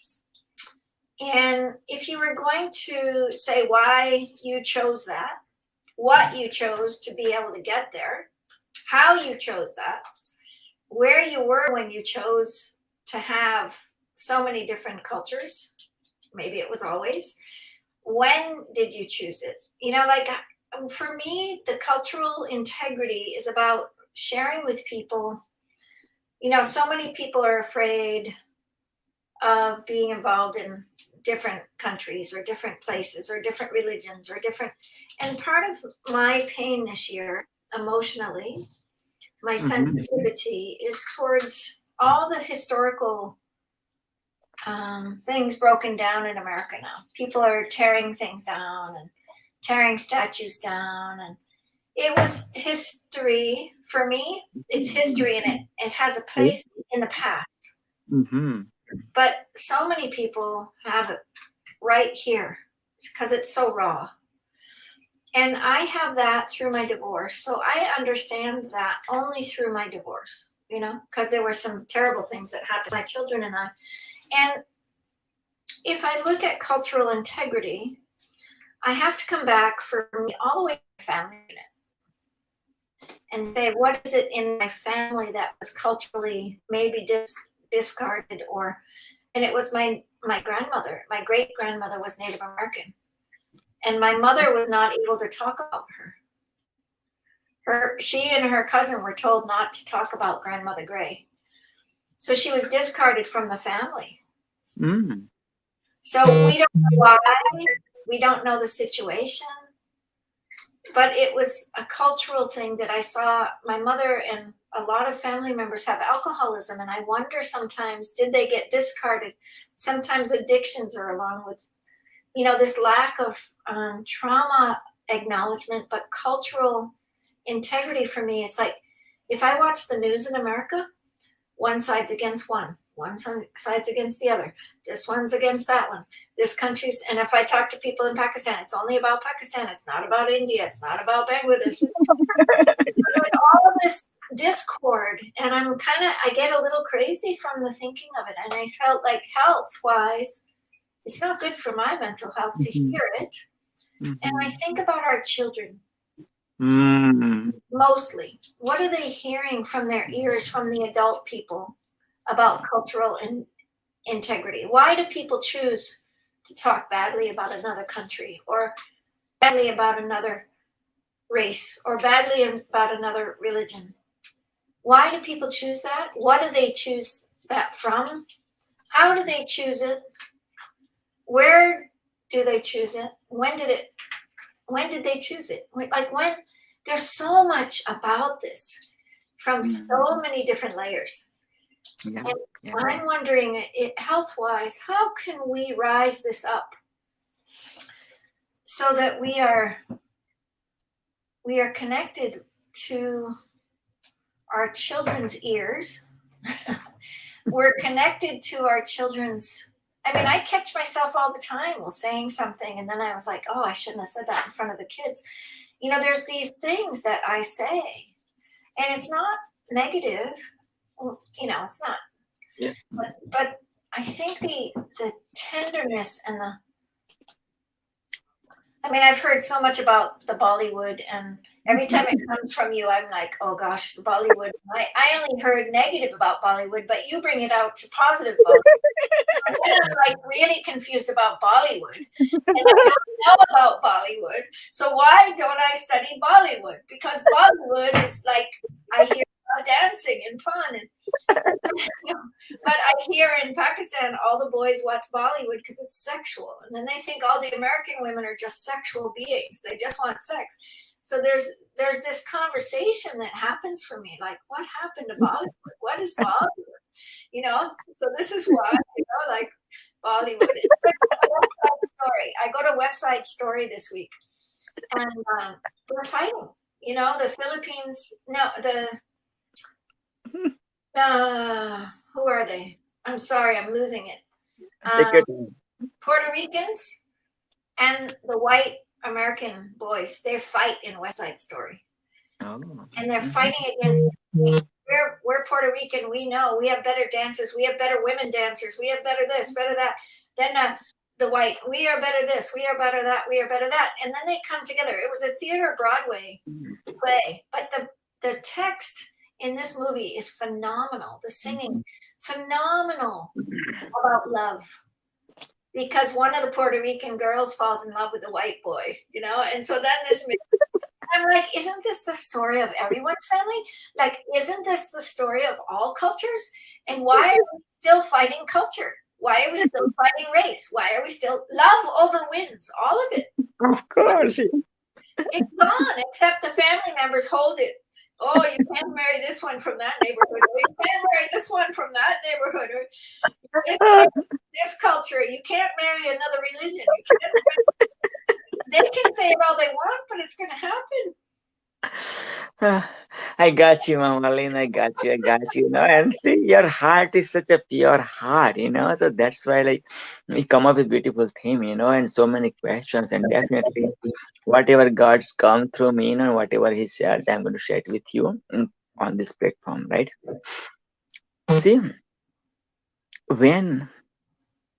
Just to tell you, I have to run upstairs and take something out of the oven in a few minutes. But sure, take your time. I'm still listening, but I'm okay. I'll be right Beautiful. back. Awesome. Keep going. Keep doing what you guys are supposed to do, Mama Lynn, and then keep join whenever you feel free to join. Yes, Mama Lynn, you raised such a amazing and beautiful, you know, and much needed question of today's era, this times and age era question. When we choose identity, then things happens, you know. I'll give you the example of like 1947, 14th of August. There was one country, there was no India, there was no Pakistan, there was no Bangladesh, India, Pakistan, Bangladesh and India, one country, Hindustan or India, one country. People of Pakistan, India, and Bangladesh get together as a human being, as a brothers and sisters, as a brotherhood, and kicked English people out of 250 years approximately ruling in India. And then what was India before India? What's that? Okay, what was India before India? Hindustan. Stan means the place. Hindu is not about the religion, but there is a Indus Mahasagar. Now we say Indian Ocean, but those days it was saying Indus Mahasagar. Mahasagar means ocean. Indus Ocean. So the area, people who are living between the Himalayas and down south, which is the Indus Mahasagar, which is the Indian Ocean, that people who are living in that area are known as the Hindustani, you know. And then, you know, and majority people, they were following Hinduism, right? So then, you know, Hinduism, you know, and everything came up. So Hindustan. So before 1947, 14th of August, there was Hindustan. Then English people, you know, very smart, you know, divide and rule. So some person from UK, he decided like, okay, we are going to leave Hindustan for sure, but we are going to make Hindustan into two. He made the imaginary line, you know. Still after 1947, and this is 2021. So after 74 years, still not a single Indian know like what's the exact line, and which side is, and same thing, not a single Pakistani knows the exact line actually, right? And millions of Hindustani as well as millions Pakistani, they are under 6 feet. They died, for that country, or because of this border violation, and like that. That's one of the biggest massacre happened on that 14th August night when we got the freedom. So now at midnight of 14th August, which is like 15th August, okay, now, okay, you are Pakistani, I'm Indian, you are because like in Pakistan was majority was everywhere. This happened everywhere. yeah, everywhere, absolutely, totally agree with you. Everywhere. So So this is I'm the wondering, about cultural integrity. If I don't want to know so much about history. I want to know about your heart. I want to know about where does your heart stand in this idea of identification. I think Neelam said it very well here. What does she say? Time to break the identities we are journeying into one cycle. Neelam, you should just come on with us. Very well said. Neelam join. Neelam join us. Absolutely. So this is what is. So this is what we are doing through Torch, Mama Lin, right? This is what Rihanna Allah are doing it. This is what Neelam or Kurt is doing that. Like we are breaking the borders. Where are these borders? We didn't see the borders. Like Nelson Mandela, like Nelson Mandela also, after 27 years of prison, which he never did crime at all. When he comes out, journalists ask Mr. Mandela, like how, like the first question, like how did you survive 27 long years behind the walls? Then Mandela said, I did not see the walls. For the people, it looks like walls, prison, this and that. But look at the mentality of Mr. Mandela. I did not see the walls. So then I created my quotation. I did not see the negativity. What I see is positivity, right? Second question, Mr. Mandela, what would you love to say the person who put you behind the bar for long 27 years? Mr. Mandela, he is a wise man. The person who put him, Mr. Mandela, 27 long years behind the bars, and Mr. Mandela's answer, he is a wise man. Wow. Now let me come to myself. Okay.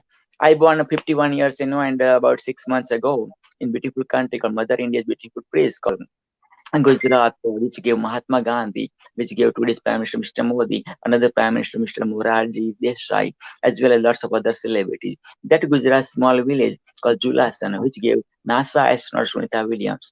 And that village is a small street called Temple Street, and there were temple when I born. Still there are temple in the history of 1,000 years of my village. The oldest temple is also I born in that street, right? But the biggest temple of my village is Dolama Temple, Muslim goddess Dolama Temple. Even though the 1,000+ history of my village, only Hindu people lived in my village, right? But still, the biggest temple made by my villagers as well as the non-resident like me all over the world, we made the temple, right? So that's what first interaction is like, wow, man, this is beautiful. Wow, like, but when I came up to, let's say, medical college, which is like about 15 years, I've always interacted with Hindu people because I never seen non-Hindu people, in where I study, my village, or where my father used to work, Sardav and other places. I went to the neighborhood school for grade 8, 9, and 10. All are Hindu.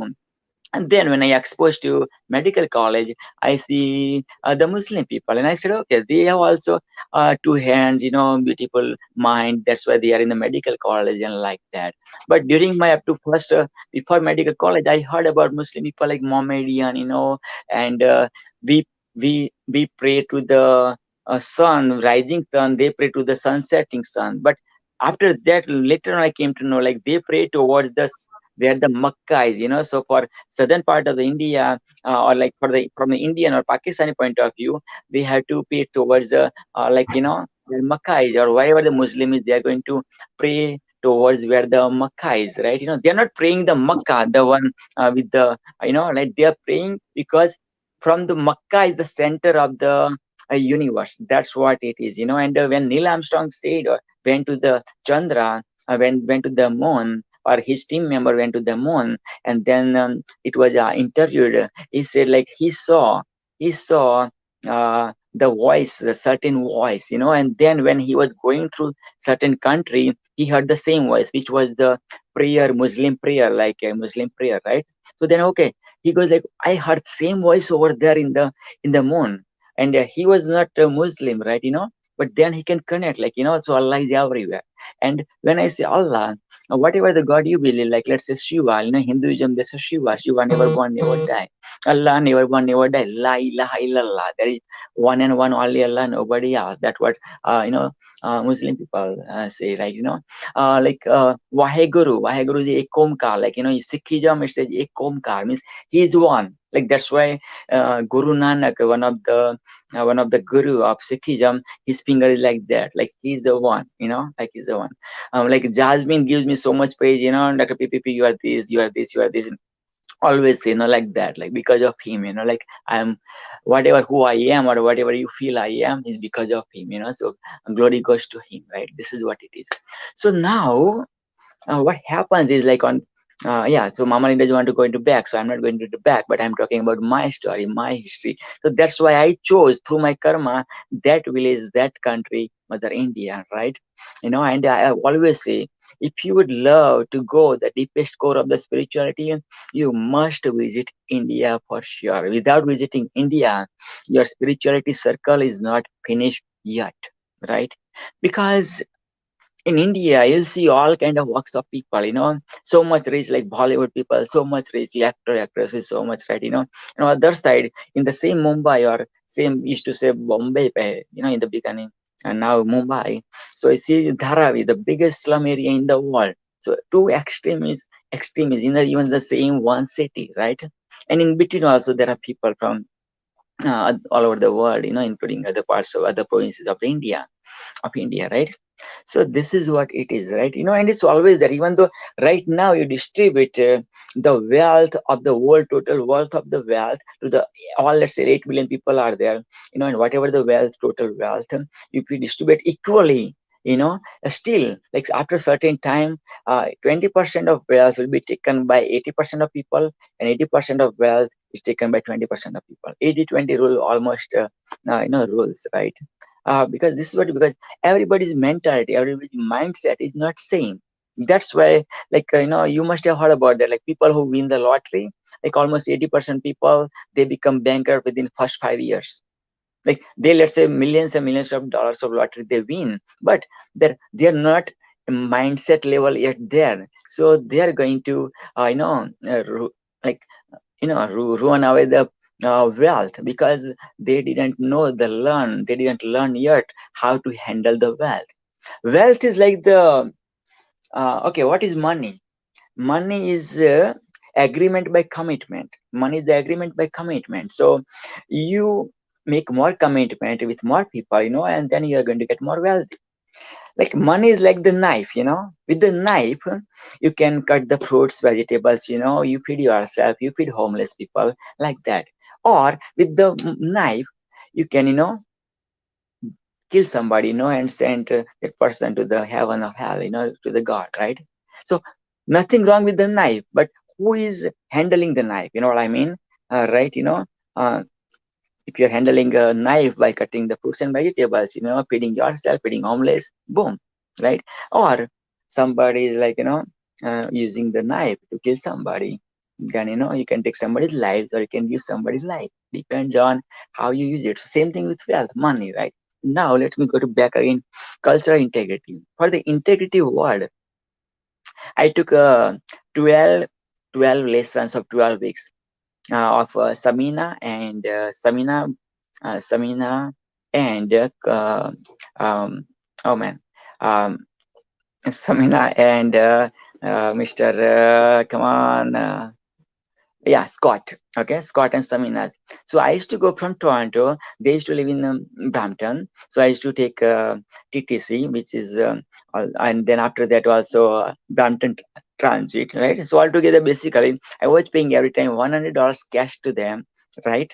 And Also, I used to pay about $25 going and $25 coming back. So basically $150 every week, one session of like about 2-3 hours of session, right? And I did 12 sessions continuously.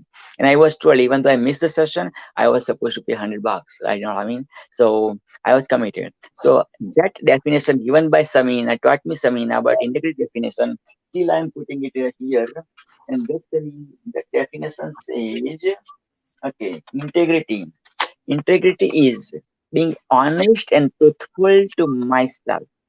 Being honest and truthful to myself. Integrity starts with being honest and truthful to myself.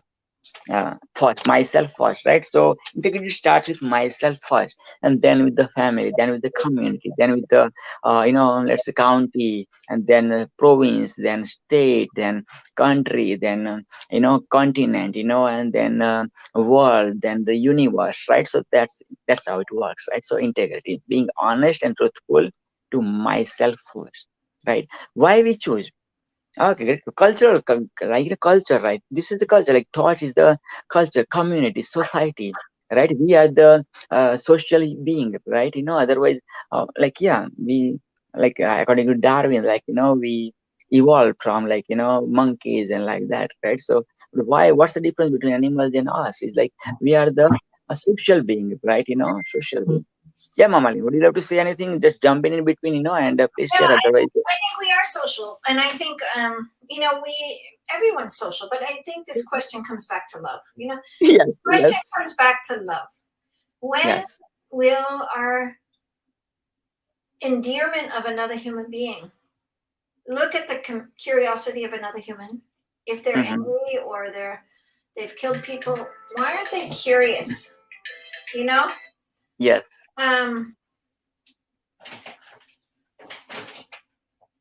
Oh gosh. Is everything okay, Mama? Yeah.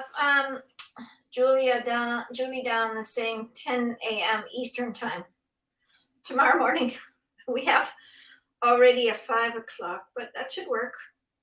Everything will work. That's okay. That's okay. So, okay. Let's be the present moment and let's continue the conversation. And yes, also Dr. Nilam is on the way, coming soon. After taking care of family, kids to the sleep and everything. Yes.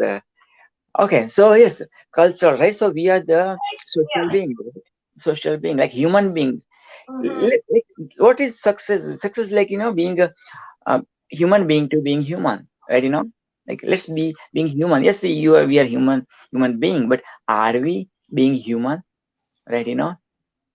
This is the whole world, like Vasudha Kutumbakam. That's why I always say, Vasudha Kutumbakam. Vasudha means the world, Kutumbakam means family, like expand your horizon, what I mean? Not only your husband, wife, or your kids are the only family. Yes, their family, respect them, feed them whatever they require, give them, love, money, platform to rise and everything. But then expand your horizon from family, go to the neighbor, from the neighbor go to the street, from the street go to the county, from county go to the city, then village or what, like city, village, town, and then from there go to the state, from state go to the country, from country to the continent, continent to the world, and world to the universe, right? And then when you, as much as you expand your horizon, you see like, oh my god, like Mama Marlene seem like me, man. Yes, like I'm brownie. Of course, I'm brown in India, so I'm brownie. Mama Marlene is so fair, right? But that's the skin only, right? Let's go deeper. Mama Marlene. Okay, even though let's go outside, Mama Marlene has 2 hands. I do have 2 hands, 10 fingers of hand. I have 20 fingers of hand, 10 fingers of toes or what. Like yeah, a beautiful heart. I do have a beautiful heart. So then yes, and then go deeper, like okay. Muscles same, okay, and then let's go deeper, like heart, beautiful heart, okay, yes, pumping, oh my god, like Mama Lin go to sleep, still Mama Lin heart pumps, Mama Lin goes to the sleep, still Mama Lin's breathe. Same thing when I go to sleep, I do my heart got pumped by whatever I say, God pumped me, Mama Lin say maybe Jesus pumped me, or somebody following the Islam say Allah did that one, right? But yes, ultimately it's one, whatever, as long as God, Allah, Rama, Buddha says, as long as you're calling me, I'm there, right? You know what I mean? But most of the time, what we say, मैंने किया, मैं deliver कर रहा हूँ switch, I need money, I need car, I need a wife, or I need a daughter or a son, or I need a career, or I need fame, or I need medals, or I want to go to the marathon. I'm going to climb this. No. Whenever, because when you say my, like Bakri, the goat say meh. When you say meh, you are disconnected with your creator, or the celebrity creator, or God, Allah, Rama, Buddha, Jesus, right? And yeah, this is what it is. Yeah, Mama. I wonder if when people are complaining now, okay, just for that reason. Okay. Complaining, if we adjust or if we accept change, it's the only thing in the universe that we can count on, change, right? Change is the only thing we can count on. If we only can understand that people change all the time, and the adaptability of change is where I think cultural integrity could live, if we could adapt to change and help people adapt. And that's why I'm always saying curiosity, passion, look at the curiosity of another human being. If they're out of discord with you, why, where, how, when, where, can we be open to those questions, those same questions? We have to ask this reason. We have to look at this idea. So Neelam is here. It's great. We've been building her up. And so exciting for our next speaker. Hello, Dr. Neelam.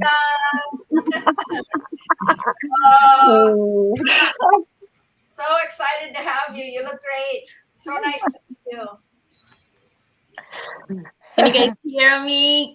Yes. How are you? Happy holidays to all of you. Yes, Merry Christmas. Merry Christmas. Merry Christmas. And you can see I'm sitting in my angelic world, under my angelic, altar. So sending everybody lots of love.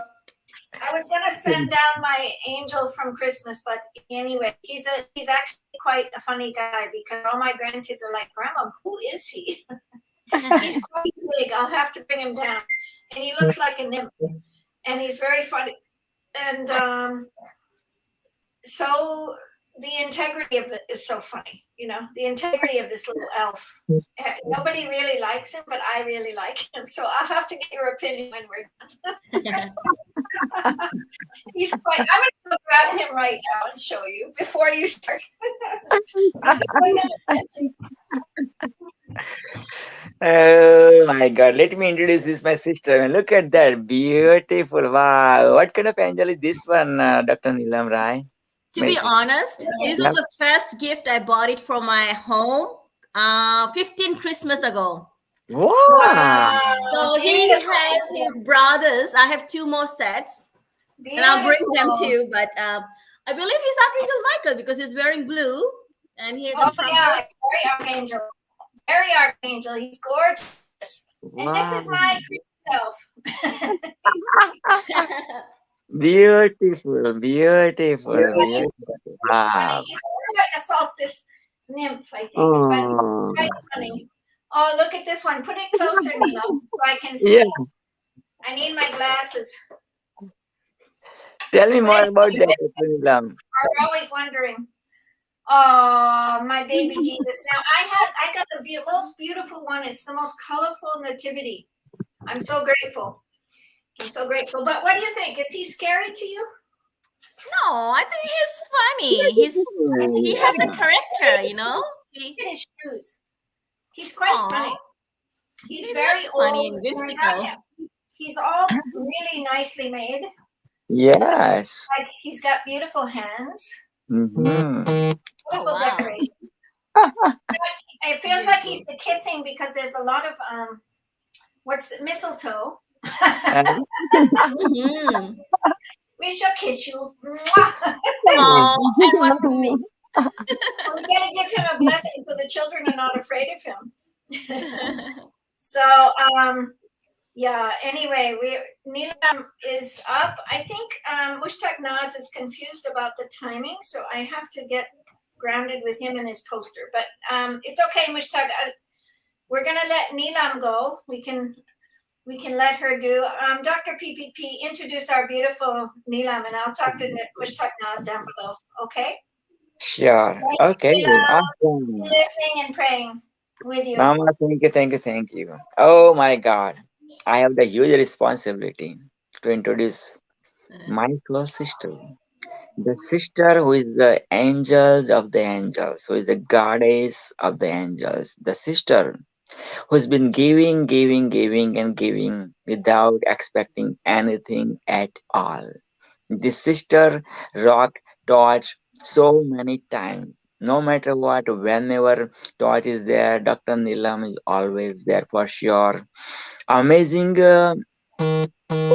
amazing lover for my Jiju. Amazing mother of beautiful two kids. Even though right now just put into the sleep. I was bothering. Dr. Neelam, your time to come, time to come. Dr. Neelam said, "Oh man, They're oh." up. They're actually up watching TV in the next room. Why is he doing up so? And my hubby just got home, so you might hear my busy That's family life. That's what we taught you all about family. I have that, beautiful voices of a family come. If you want to bring them here, you can bring them here. Why not? Okay. So this is what it is, right? But when professionality come and Dr. Neelam is their amazing coach. So I highly encourage you, hire Dr. Neelam. I highly encourage you. Whatever Dr. Neelam is offering, go for it, right? Dr. Neelam is also the Guinness World Records #1 international bestseller of the book Magnetic Entrepreneur World Renowned. See, I shared this opportunity with so many people on this social media, but Dr. Neelam grab it, right? Not only grab it, ran with it, and ran with it up to went to the end line, went to the finish line, which is the event of being the Guinness World Record author, right? That was like 15th of February 2020. Total stranger, I was total stranger, right? But still believed that total stranger, and then we are like soul brother, soul sister forever, right? So this is what it is.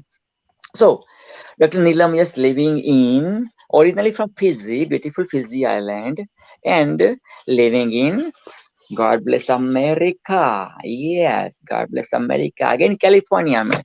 Today you have Mama Lynn, the founder of Torch from California. You heard Kurt Kluger so many times today from California. My sister, okay, Dr. Neelam Rai, yes, got the doctor degree recently, man. I said, Mama, Dr. Neelam, go for it. Why not, man? And boom, like as a mother, as a wife, you know what I mean? Still went for it, and pursue it, you know what I mean? And not to show like I'm the doctor. No. I'm the doctor. No. Just to serve more humanity, just to catch more eyeball, just to like saying out there like I'm the expert. Like listen to me, like And Dr. Neelam helped me out with the session, Devi Ma goddess, and I felt it, right? So my celebrity, my Torch family, I'm humbled. I'm honored, I'm privileged, I'm blessed, and I'm super excited to present you at Torch Health 2021. None other than God has ever created, Jesus has ever created, whatever the faith you believe, that faith has ever created. One and only, na bhuto, na bhavishyati, never happened in the past, never gonna happen in the future. Right now, you are in the trade. So take lots of notes because I don't want you to tell Dr. Neelam tomorrow morning, Dr. Neelam, what did you say? What? So take lots of notes with your lots of hearts, vows, like and sharing. Help me welcome none other than my soul sister the world has ever created from God bless America. My soul sister, none other than Dr. Neelam Rai, my Didi. This is yours up to next 56 minutes. Go ahead, ma'am. Oh my goodness. Oh, thank you for the warm welcome. You giving me the whole hour. I didn't prepare anything, but you know what? This is an opportunity to, I want to say thank you so much for giving me the honor to be here. And I tried to join in earlier, but here we are. And it was just perfect time. My husband just walked in and he can take care of the kids. And I'm here with you. My love and attention is all with you guys. So as Dr. Praveen, my soulful brother, um, today's topic is about cultural integrity. And one of the great things about the love that you're seeing from Dr. Praveen is because of the diversity, the foundation, the roots that he has brought from, my ancestors' motherland, India. And that's the root that I carry very proudly. Even though I call myself, I don't belong to just one, religion, but it helps us to understand when we have these strong foundations where we come from, and that's what you are seeing, with all the speakers here. We are, we believe in the power of unity. We believe in the power of oneness. And one of the things that I have been blessed to share with the world is to share the wisdom from the divines behind me. I have an Indian temple in front of me. When I got this house, I saw 50 houses, and this house was blessed because it had a separate room, so can have the temple. Not just because I'm a priestess or anything, but because I wanted to bring that cultural, integrity, or the cultural essence, and share it to my kids. My kids who have never been to Fiji, and I've never been to India, to be honest. My parents has never been to India, but I'm like fourth or fifth generation, and my kids are second generation Americans here. So how do you think, when we are living in a different transmigration of cultures, how does the culture stay alive and not losing its roots and foundation? It stays, it begins with us.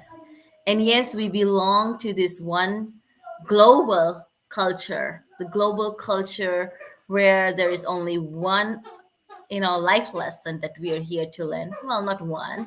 I would say this is a school of love.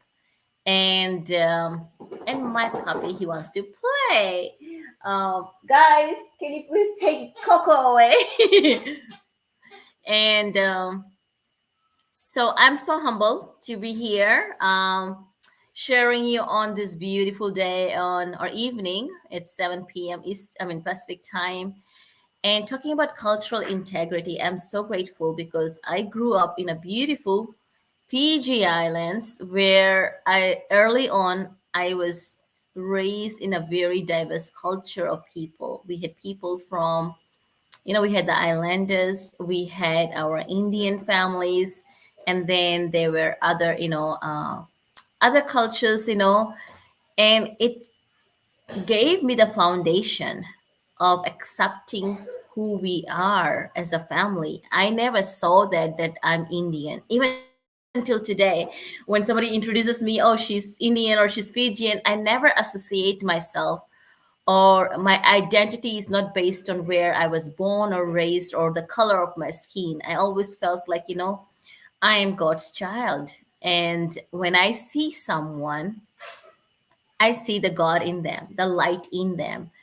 And I know a lot of people didn't grow up with that wisdom.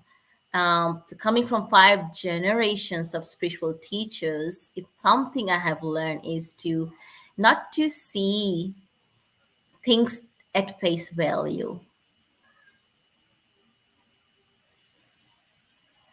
And there is so much depth and truth in that, to see someone, see it from your heart, not from your physical eyes. See it from your heart, the energy. We talk about energy. Everything in this universe, is made of energies. And I talk a lot about the importance of energy, being in energetic alignment to what you're creating, we are just 2 weeks away, and you'll hear my kids in the background. And 2 weeks away from a new year, a new beginning, and I want to share some of the wisdoms how you can, what has 2021 taught us, and how can we shed any old identities, because with the pandemic, I know as a teacher, as a healer, as a coach, I have seen so many of my students and clients, and in my own family, um, I haven't met anyone who has not lost a loved one. Hello, Mr. Tafsir. Namaste. And I was not really prepared to share any speech, but I'm just sharing, my background and how I don't identify myself as, Indian or Fijian or American. Actually, I have 3 different cultural background, but I always saw myself, I am, God's child. And it took me a long time to gain that confidence that you can be practical teacher, or you can be an educator, and you can still embody the truth of who you are. Once we begin to do this, then it's so easy for us to see this in others. It's so easy to see in others when we start to see the truth of who we are. And we are multidimensional beings.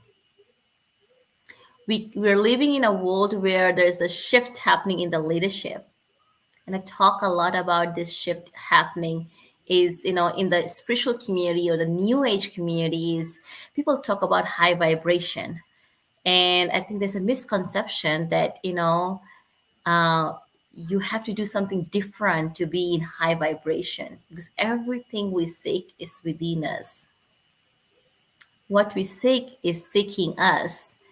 And one of the things that I love about with the cultural integrity topic today is that we are journeying into oneness. If the pandemic has taught something, is it has brought people much closer together. It has taught us a true meaning of what life is. Life is really short. I mean, we live in a very diverse universe, and ours is just one, small piece. And our life, even though it doesn't seem like it's important, but each one of us, our soul contributes the collective consciousness. And talking about consciousness, so when I tune into, because I talk a lot about energy consciousness, and then I talk about how we can stay in alignment to these energies, to the truth of who we are.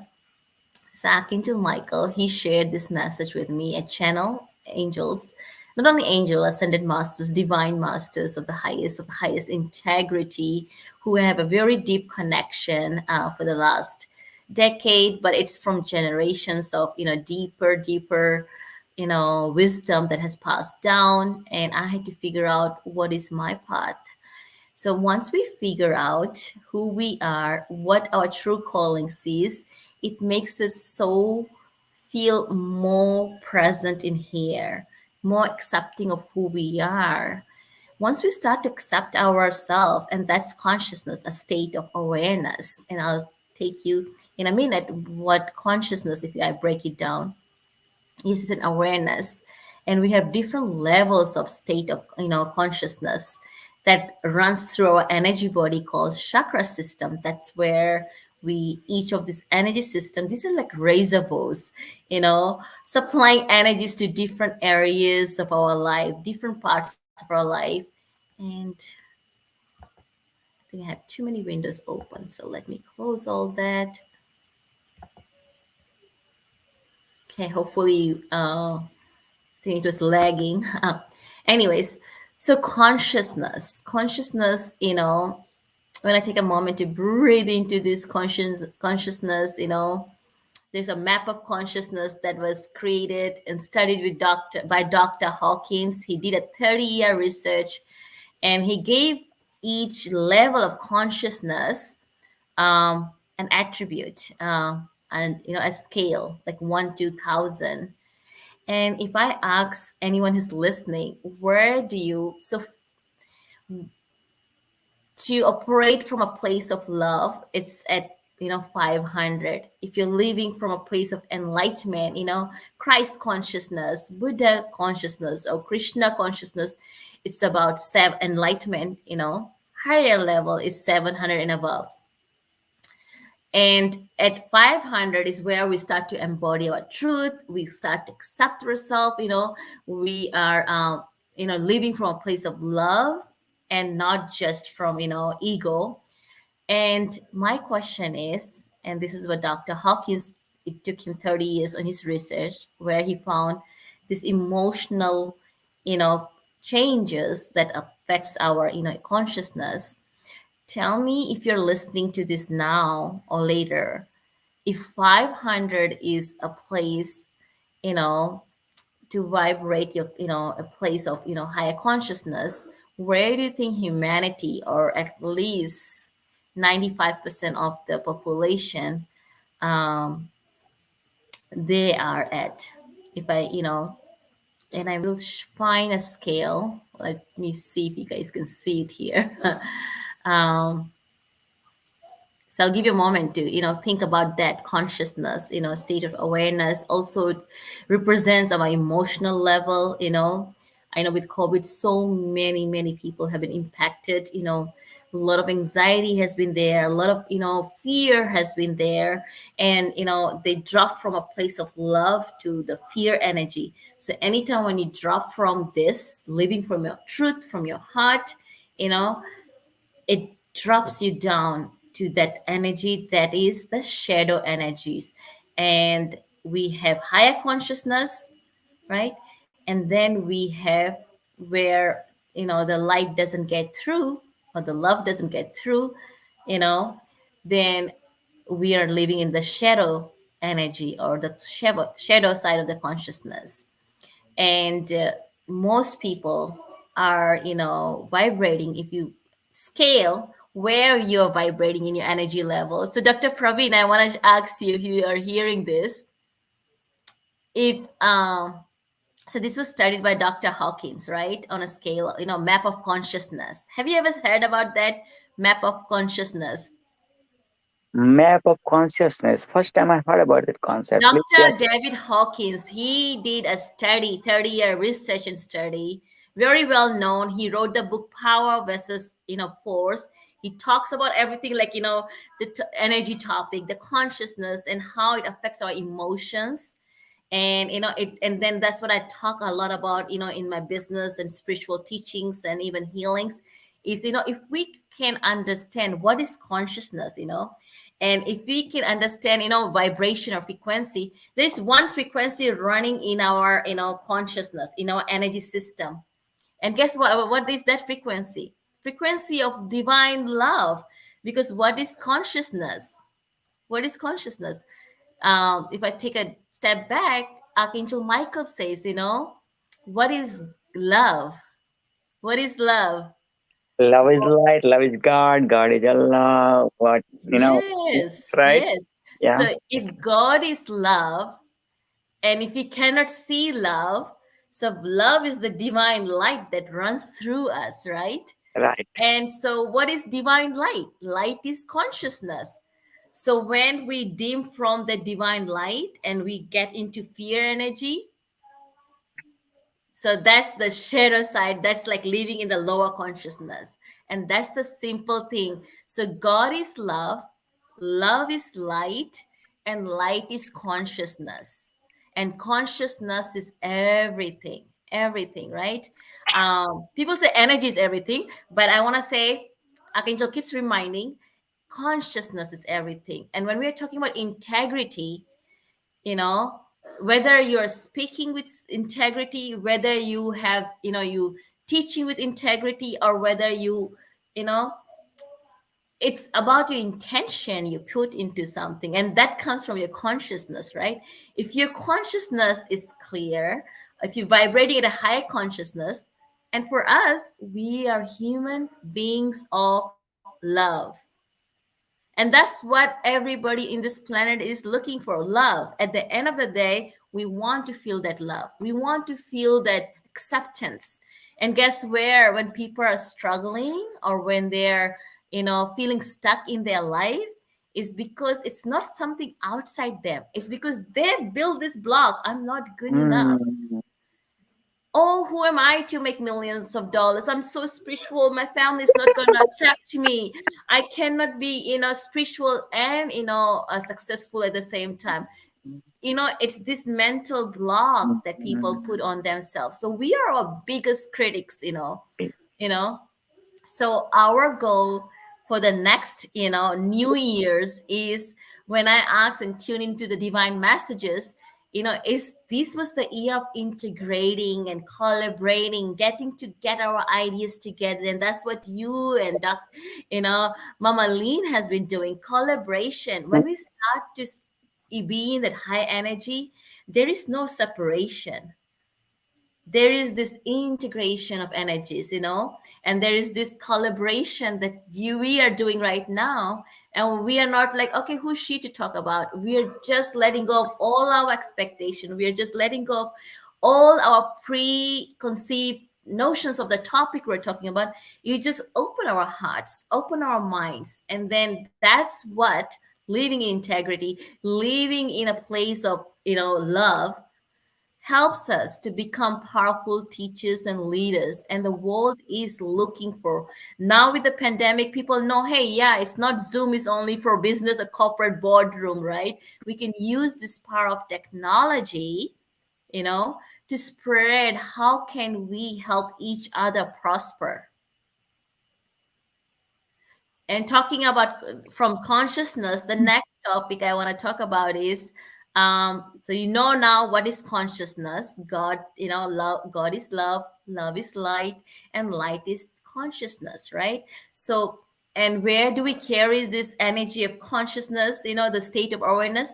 In our energy system, in our chakras, which, in psychology, when we talk about emotional and mental and physical energies, they all are running through us. So we carry the power of the universal wisdom within us.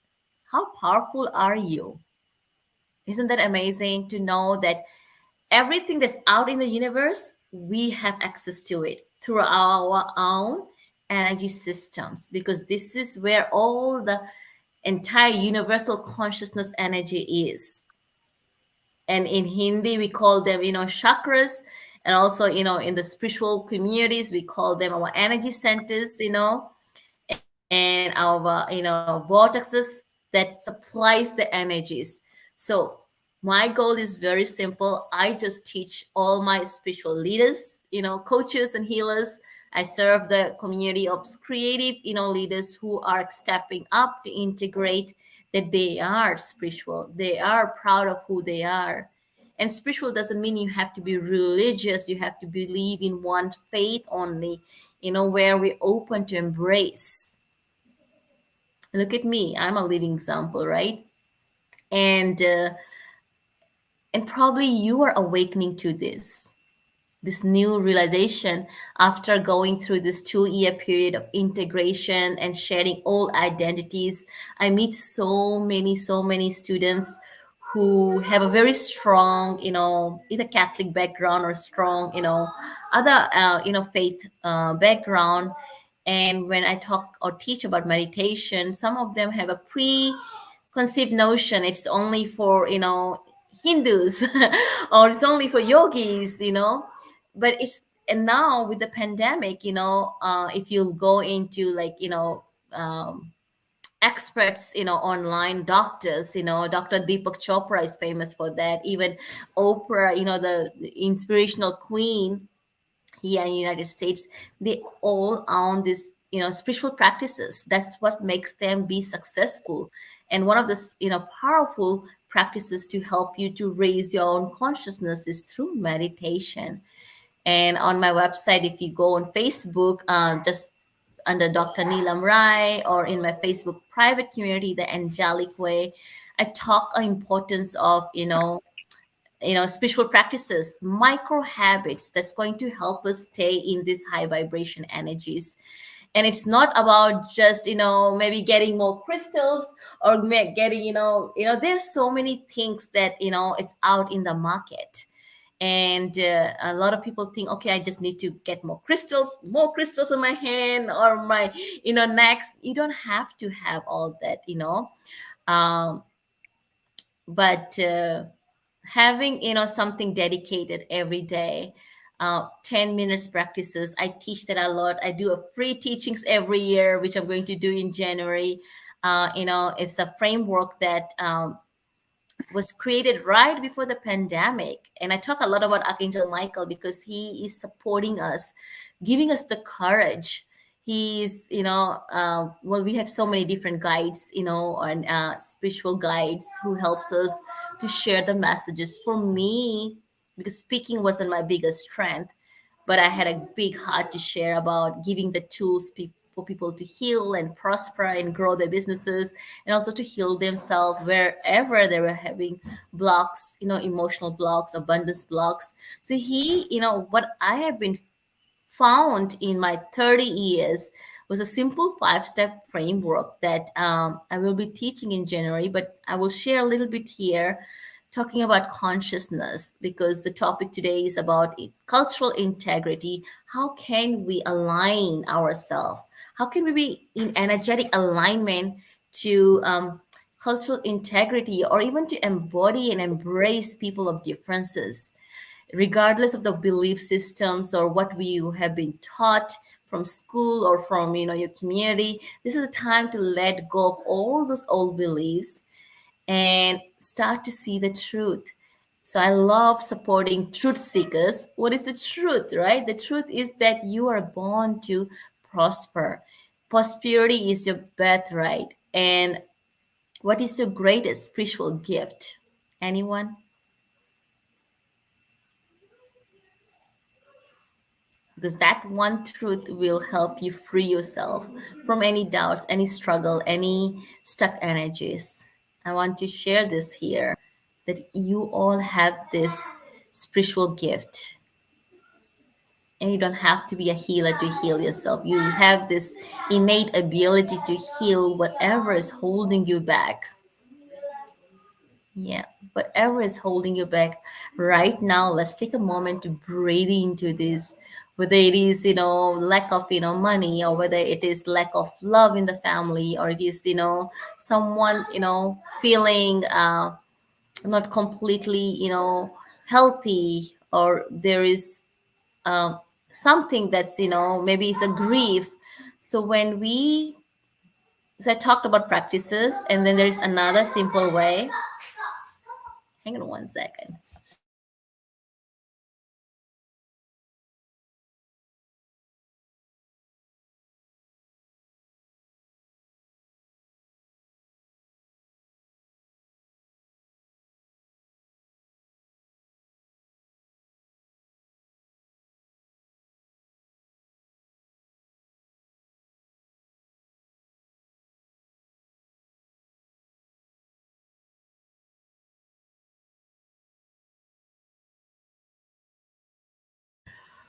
Oh, I had to take a.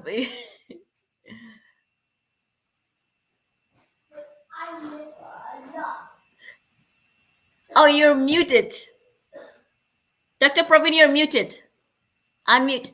Oh my God. Oh my God. Oh, it was amazing. Amazing. Bring him back if you can, if you allow, if you would love to, oh my God. Like that was a $1 million picture right there, man. Mother son combo, man. That's it. That's a deadly one, man. Like right mother, give the right knowledge to the right son, man. Both that combo, man, take over the whole world, man. There are tons of examples in the history, man. And this example is going to take the world with the strong positively, man, for sure, man. Wish you all the best, man. So cute, man. And I just eat him up. Hang on one second. Let me call Veer here. Chef is Veer. Okay. There is a movie, also Bollywood movie named Veer too. Also, there is another Bollywood movie called Dharam Veer, man. Yeah. Dharmendra and Jitendra. Hi, Veer. How are you? कैसे हो बेटा? Yeah, how young are you? Huh, Veer? Ram Ram. Ram Ram. He's Oh saying my Ram God. Ram. Ram Ram. Look at that. This is called cultural integrity. Oh my God. Nishal, Dr. Nishal. Welcome, Ashok Nishal. Ram Ram. Ram Ram to you too. Now explain what's the meaning of Ram Ram, Veer. You know, to some people, they might not know. So would you please explain what's the meaning of Ram Ram, Veer? Shake hands with Ram Ram. Second is Ram Ram. Okay. Okay. But see, okay. How, like, okay. Veer, question for you. Question for you. Do you have time? I want to interview you during this interview. Hello. Okay. So, okay. Some people say shake hand, and say, "What's up, dude? How are you, dude? What's going on?" And you said Ram Ram. So, what is this about Ram Ram? Some people say hi when they shake hand. Some people say hello when they shake hand. Some over there. What? You see JJ over there in front? That JJ Ram Ram. Who's your favorite JJ? Who's your favorite JJ? Okay, Nichal, I'll talk to you later. Okay, please stay tuned. Stay tuned. Okay. Mama Lee, no, man, look at this. Look at this. When no, Okay, come here, uh, Coco. Dr. Nilam's one of the son is here. Come here. Dr. That's Neelam. it. Dr. Neelam. I'm right here. Yeah, before, look at this. Nice. Namaste, baby. Oh, What's the beautiful. I name? have to say hello to Ashok Nishal. It's been Oh, many yes. moons since Nishal was here. It's Can like you nice. sing a song, Dr. Neelam, before you do your meditation? Is Oh that my God. okay? Neelam? You Dr. Neelam? all are beautiful flowers on this planet. Beautiful flower. Oh my God. Let me introduce this gentleman. Sir. Mr. Patel, you are heart cheater. Yes, I am. You are heart cheater. No doubt you are heart cheater. Thank you. You are cheating me. You have taken my heart with you. Oh, if you would be the girl, man, I'll forget my promise, which is like, not getting married again, man, man, I get married with you. 2 words for Madam line to take 2 words. हुस्न वाले तेरा जवाब नहीं हुस्न वाले तेरा जवाब नहीं कोई तुझसा नहीं हजारों में हुस्न वाले तेरा जवाब नहीं Ma'am, nobody can compare. No, you are uncomparable. ओए क्या बात है रावले की जान. You are perfect and always perfect. Yes, that's true.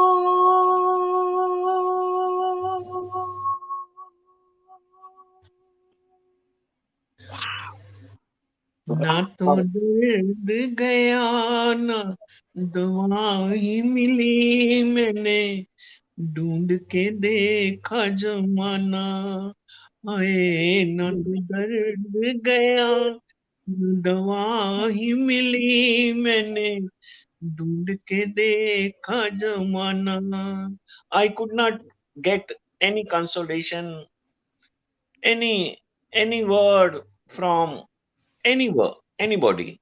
But oh man, you are perfect, and I have learned the lesson of peace and positivity from you. You are the pillar of peace.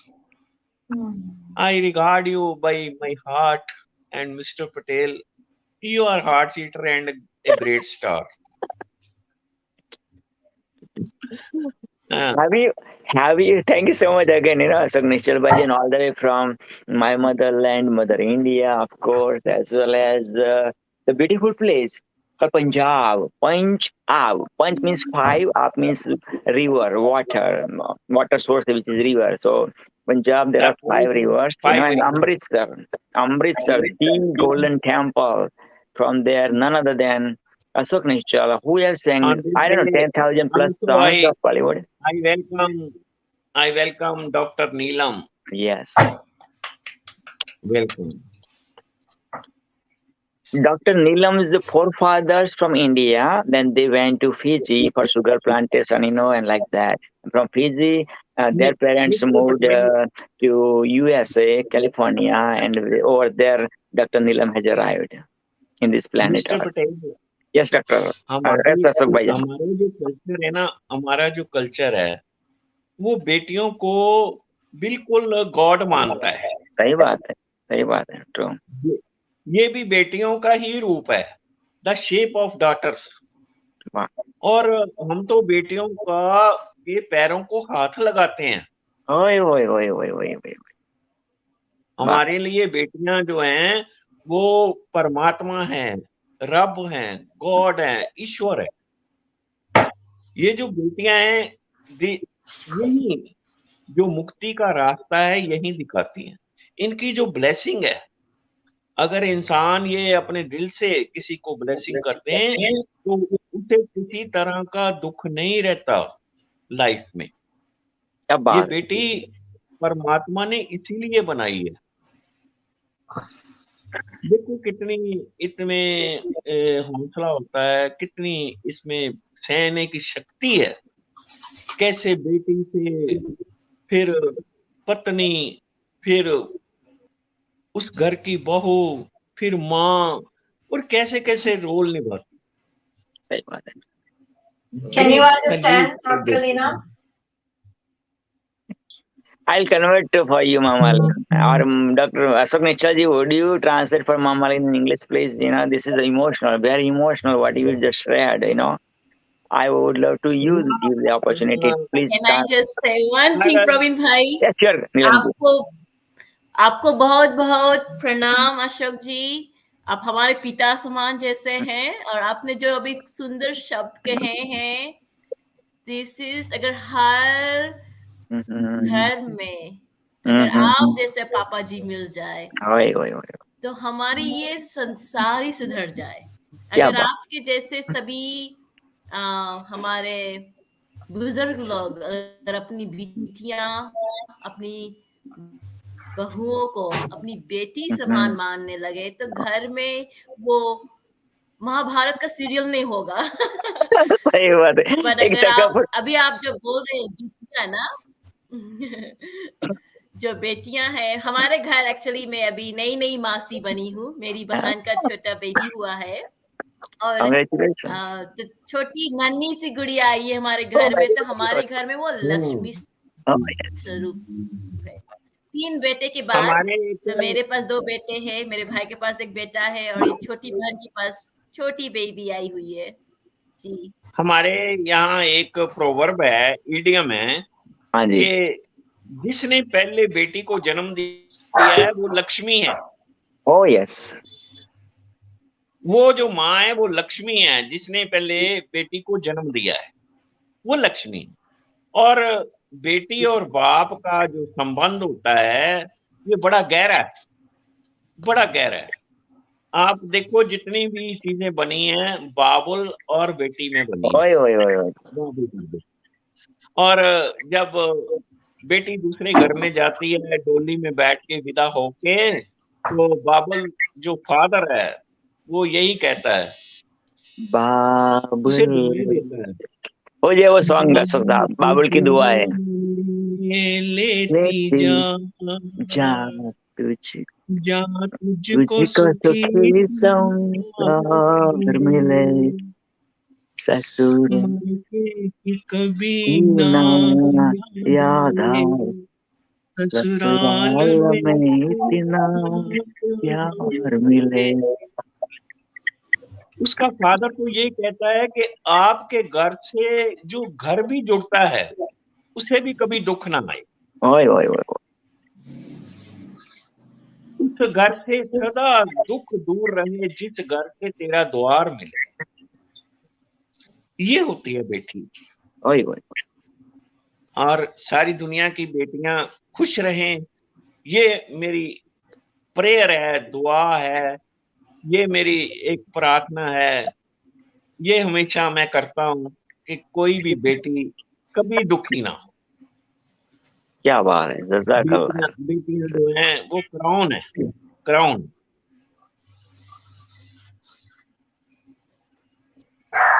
Ma'am, Ashok भाई, you are not understanding, but this topic is on daughters. This topic has converted to daughters.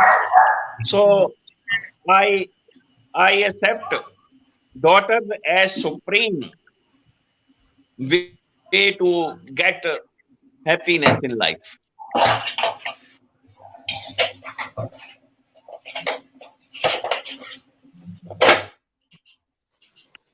Wow.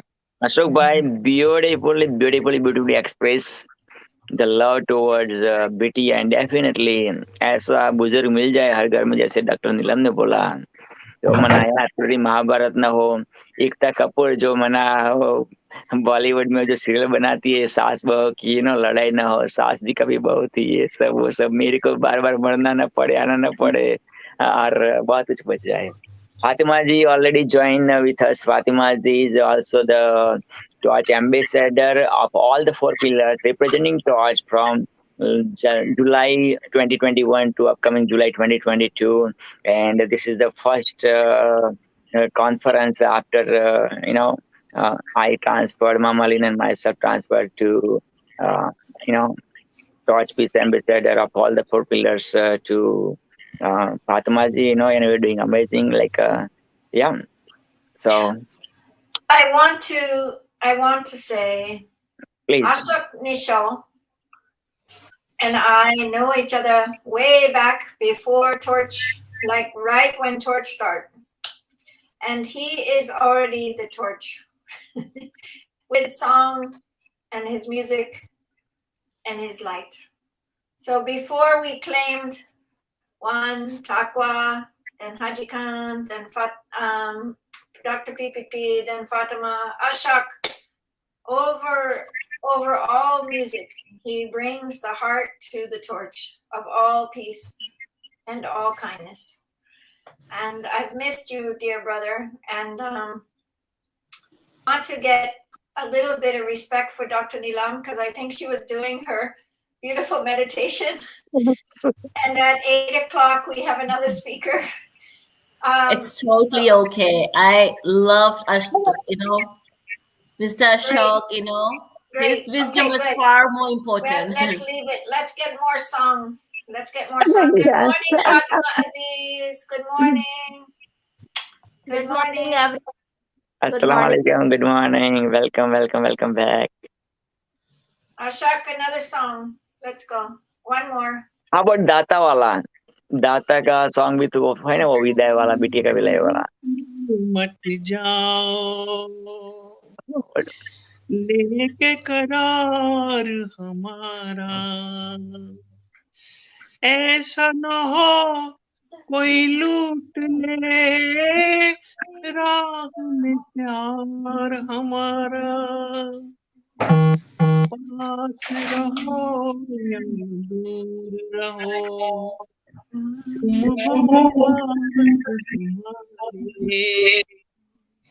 देंगे गवाही, पूछ लो ये खामोश नजारे।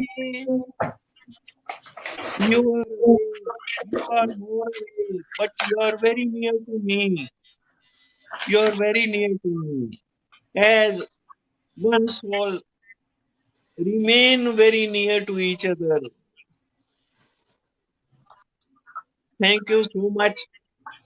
Thank you so much, all the galaxy of goodness on screen. Be happy. Be happy. Thank you so much. Feel free to join. We'll be live for 3 days. Today is the only first day, so December 18th also will be here. December 19th will be here. Timing will be from Mama Lynn's. The Pacific time is 10 a.m. to 10 p.m. Eastern time, which is my time. Toronto, New York time, which is 1 p.m. to 1 a.m.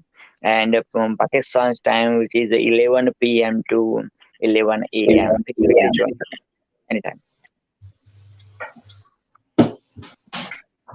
So exciting. Yes, isn't it? One more song. One more song. Here's a One more. Ashok. Okay. One more for Ashok. Okay. The last one. Let's go for it. Sing for Ashok.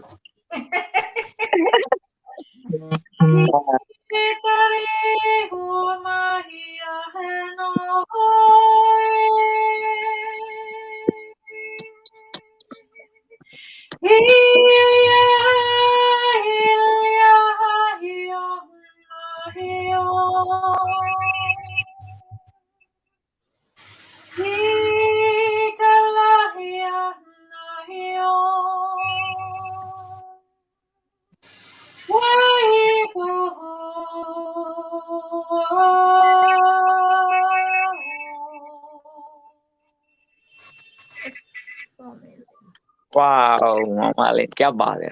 Beautiful.